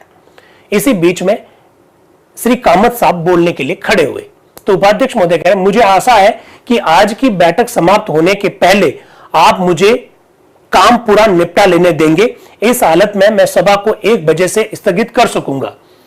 तो एचवी कामत साहब कह रहे हैं मैं भी आपके समान ही आतुर हूं उपाध्यक्ष महोदय, मैं तो डॉक्टर अंबेडकर से उनके संशोधन संख्या 820 के विषय में कुछ थोड़ा सा प्रकाश प्राप्त करने के लिए उठा हूं। मैं ये स्पष्टतः समझने में असमर्थ हूं कि इस समय अनुच्छेद में जो शब्द है उनके स्थान पर वे प्रस्तावित शब्द क्यों रखना चाहते हैं। थोड़ा सा मैं स्पष्ट करना चाहता हूं डॉक्टर अंबेडकर से, और मेरा कोई इंटरेस्ट नहीं है। फिर डॉक्टर बी आर अंबेडकर साहब उनका जवाब देते हैं, मुझे खेद है कि श्री कामत अनुच्छेद 27 में निहित योजना को नहीं समझ पाए। इस अनुच्छेद में 3 सिद्धांत है। प्रथम सिद्धांत, जहां भी संविधान में विनिर्दिष्ट हो कि मूल अधिकारों को क्रियान्वित करने के लिए कानून बनाया जाएगा अथवा किसी ऐसे कार्य को दंडनीय बनाने के लिए कानून बनाना है जिससे कि मूल अधिकार में हस्तक्षेप होता है, तो वह केवल कानून संसद ही बना सकती है। आपको मालूम होना चाहिए कुछ ऐसे विषय है अनुच्छेद 35 में दे रखे हैं, कुछ ऐसे विषय है जिस पर कानून बनाने की जिम्मेदारी केवल संसद के पास है, राज्य के विधानमंडल के पास नहीं है। जैसे आज का 16(3) निवास के आधार पर चाहे तो राज्य कुछ नौकरियों में प्राथमिकता दे सकता है, इस विषय पर कोई राज्य कानून नहीं बना सकता है। ये केवल और केवल कौन बना सकता है? संसद बना सकती है। इसी प्रकार से अनुच्छेद 32(3) आज का कह रहा है कि सुप्रीम कोर्ट के अलावा किसी अन्य न्यायालय को याचिका जारी करने का अधिकार ये केवल और केवल संसद दे सकती है और राज्य का विधानमंडल ये नहीं दे सकता। तो डॉक्टर अंबेडकर उस बात को स्पष्ट करते हुए यहां आपको दिखाई दे रहे हैं। तो जैसे वो बात को कह रहे थे, एचवी कामत साहब कह रहे हैं मुझे खेद है कि मेरी बात को डॉक्टर अंबेडकर समझ नहीं पाए। तो डॉक्टर अंबेडकर साहब कह रहे हैं हाँ ये संभव है कि मैं आपकी बात को समझ नहीं पाया हूं। तो उपाध्यक्ष महोदय कह रहे हैं श्री कामत ऐसा भी हो सकता है कि आप ही नहीं समझे हो। देख लीजिए उपाध्यक्ष महोदय कह रहे हैं कि कामत जी ऐसा भी तो हो सकता है आप भी नहीं समझे हो। तो एचवी कामत साहब क्या करें, श्रीमान मैंने जो प्रश्न उठाया उन्होंने इसके स्थान पर दूसरे प्रश्न का आंसर दे दिया। मेरा प्रश्न अलग है और वो किसी और प्रश्न का आंसर दे रहे हैं। मेरा प्रश्न दूसरा था, कदाचित वे मेरी बात को ध्यान से नहीं सुन रहे थे, वे किसी और से बातचीत कर रहे थे। यदि आप मुझे अनुमति दें तो श्रीमान मैं अपनी बात समझाने का प्रयत्न करूंगा। उपाध्यक्ष महोदय किंतु सभा को संबोधन मत दीजिए, आपको सभापति को संबोधित करना चाहिए। आप सभा की तरफ देख कर बात नहीं करेंगे, मेरी तरफ देखकर बात करेंगे, ऐसा वो कह रहे हैं। फिर कामत साहब क्या कह रहे हैं, मैं तो आप ही को संबोधित कर रहा हूं श्रीमान, जैसा कि मैं सदा करता आया हूं। जो कठिनाई उत्पन्न हो रही है वह यह है कि अनुच्छेद की वर्तमान भाषा के अनुसार खंड क से केवल संसद को ही शक्ति दी जाती है। मुझे इस पर कोई आपत्ति नहीं है, मैं मानता हूं कि संसद को और एकमात्र संसद को ही यह अधिकार होना चाहिए। आप यहां कहते हैं कि किसी विषय के संदर्भ में संसद को कानून बनाने का अधिकार होगा, बाद में आप यह कहते हैं कि संविधान के प्रारंभ होने पर यथासंभव शीघ्र ही संसद अमुक अमुक विषय पर कानून बनाएगी। अब इस बाद के भाग के स्थान पर संशोधन संख्या 820 रखना आप चाहते हैं। आप ऐसे विषय के प्रावधानार्थ इन शब्दों को हटाना चाहते हैं और केवल दंड संबंधी प्रावधान करना चाहते हैं। ऐसे विषयों के विषय में कानून बनाने के बारे में क्या होगा? आप इस भाग को क्यों हटाना चाहते हैं? आप केवल दंड विषयक भाग को ही क्यों रखना चाहते हैं? मैंने तो यह बात कही, किंतु डॉक्टर अंबेडकर ने किसी मेरी दूसरी बात का जवाब दे दिया। तो डॉक्टर अंबेडकर बोल रहे हैं, मैंने खंड क में जो संशोधन रखा उसका कारण यह है कि केवल कुछ विशिष्ट मामलों में ही संसद को दंड अधिकार दिया गया, ऐसा वो कह रहे। इसके बाद में उपाध्यक्ष महोदय कह रहे, ओके अब बहुत हो गया, अब संशोधन पर वोटिंग करी जाएगी। और वे सब डॉक्टर अंबेडकर के नाम ही है, तो अब वोटिंग करवा रहे हैं। डॉक्टर अंबेडकर के नाम से सारे संशोधन है, तो उन संशोधनों का क्या होने वाला है? संशोधन स्वीकार कर लिया गया। आगे देखिए, संशोधन स्वीकार कर लिया गया। आगे संशोधन स्वीकार कर लिया गया। आगे प्रस्ताव स्वीकार कर लिया गया। और इस प्रकार से अनुच्छेद 27, जो कि आज का अनुच्छेद 35 है, संविधान सभा के द्वारा संविधान का अंग बना लिया गया। अनुच्छेद 27 को संशोधित रूप में संविधान में जोड़ दिया गया। उपाध्यक्ष, परिषद यानी सभा कल सवेरे 10 बजे तक के लिए स्थगित होती है। इसके पश्चात सभा शुक्रवार 10 दिसंबर सन 1948 को प्रातः 10 बजे के लिए स्थगित हो गई। तो 9 दिसंबर 1948 को संविधान सभा में बहुत कुछ हुआ, बहुत सारे नए काम हुए, ऐतिहासिक काम हुए। तो 9 दिसंबर का दिन हमारे लिए हमेशा हमेशा के लिए बहुत महत्वपूर्ण दिन हो गया। आप इस बात को ध्यान रखिएगा। कल 10 दिसंबर है। 10 दिसंबर 1948 को संविधान सभा में जो कुछ हुआ उस पर हम कल चर्चा करेंगे, यानी 10 दिसंबर 2023 को। यूं तो 10 दिसंबर 2023 को रविवार है, लेकिन याद रखिएगा संविधान सभा में उस दिन रविवार नहीं है। इस बात को जरूर ध्यान रखिएगा, क्योंकि हमारी इस चर्चा की सबसे खूबसूरती यही है कि जिस दिन संविधान सभा की बैठक होती है उसी दिन हम चर्चा करने की कोशिश करते हैं। अब तक ऐसी कोशिश की है और आपके सहयोग की वजह से ऐसा निरंतर हो भी पा रहा है। तो आज के लिए इतना काफी है। Thank you very much and wish you all the best. Thank you.